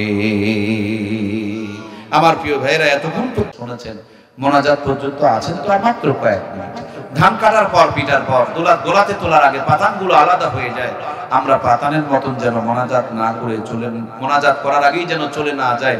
আল্লাহ আমাদের মোনাজাত পর্যন্ত কবুল করুক, বলুন আমিন। কারণ শেষ ভালো যার সব ভালো, শেষ মুহূর্তের শেষ ফজিলত, শেষ ভরপুরটুকু আমরা নিয়ে যেতে চাই। আল্লাহ শ্রোতা, বক্তা, কর্তৃপক্ষ, আয়োজক, বিন্দু, মসজিদ কমিটি সবাইকে যেন একসাথে জান্নাত দান করে, আবারও বলি আমিন। সম্মানিত প্রাণপ্রিয় ভাইয়েরা, আল্লাহ তাবারক তাআলা আমাকে অনেকবার তার ঘরে নিয়েছেন। এক্ষুনি আপনাদেরকে নিয়ে আল্লাহর কাছে আমরা রোনাজারি করব, দুইখানা হাত উত্তোলন করব। আমার মন বলছে আল্লাহ তাআলা আজকের এই মাহফিলটারে কবুল করে নিয়েছে, এই মাহফিলটা নাজাতের জরিয়া হয়ে যাক, বলুন আমিন। আমার প্রাণপ্রিয় ভাইয়েরা, যদি জিজ্ঞেস করা হয় ছেলেদের চুল বড় না মেয়েদের চুল বড়, আমরা অনেকেই বলবো মেয়েদের চুল বড়, কিন্তু আমি বলি না, ছেলেদের চুল বড়। ছেলেরা প্রতি মাসে 1 আঙ্গুল করে চুল কাটে, 12 মাসে 12 আঙ্গুল।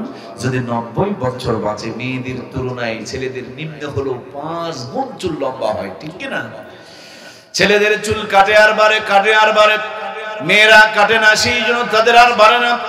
জীবনকে যদি বরকতময় করতে চান, দান করা বন্ধ করবেন না। দান করা চালু থাকলে বরকত চালু রাখবেন কে? আপনাদের রবার ডাম আছে না ভাই? রবার ডাম যদি ফুলায় দেওয়া হয় তো পানি দেখবেন কমে যায়, এদিকে পানি বন্ধ হয়ে যায়, নিচের দিকে আর পানি পাওয়া যায় না। আর রবার ডাম যখন নিচু করে দেওয়া হয়, নিচের দিকে পানি পাওয়া যায়। এমনি দাম চালু রাখবেন, আল্লাহ রহমত আপনার দিকে আসতে থাকবে। দাম বন্ধ হয়ে গেলে আপনি ঢাকা পড়ে যাবেন, আল্লাহ রহমত আপনার দিকে বন্ধ হয়ে যাবে। প্রিয় ভাইয়েরা আমার, শ্যালো মেশিনে জমিনে পানি সেচতাম আমরা, টিউবওয়েলে যদি পানি না থাকে, শ্যালো মেশিন স্টার্ট দিয়ে লাভ হয় না। আগে 2 বদনা ঢালা লাগে, পানি উঠলেই পানি ওঠে, পানি ঢেলে পানি তোলা লাগে। তাছাড়া পানি যেমন তোলা যায় না, পানি যেমন ওঠে না, স্টার্ট দিয়ে কাম হয় না। জীবনকে বরকতময় করতে হলে আগে দান করতে হবে। বরকত যদি একবার চালু হয়ে যায়, 14 গোষ্ঠী খেয়ে ভেসে যাবে, জিন্দেগিতে অভাব আসবে না। সুবহানাল্লাহ।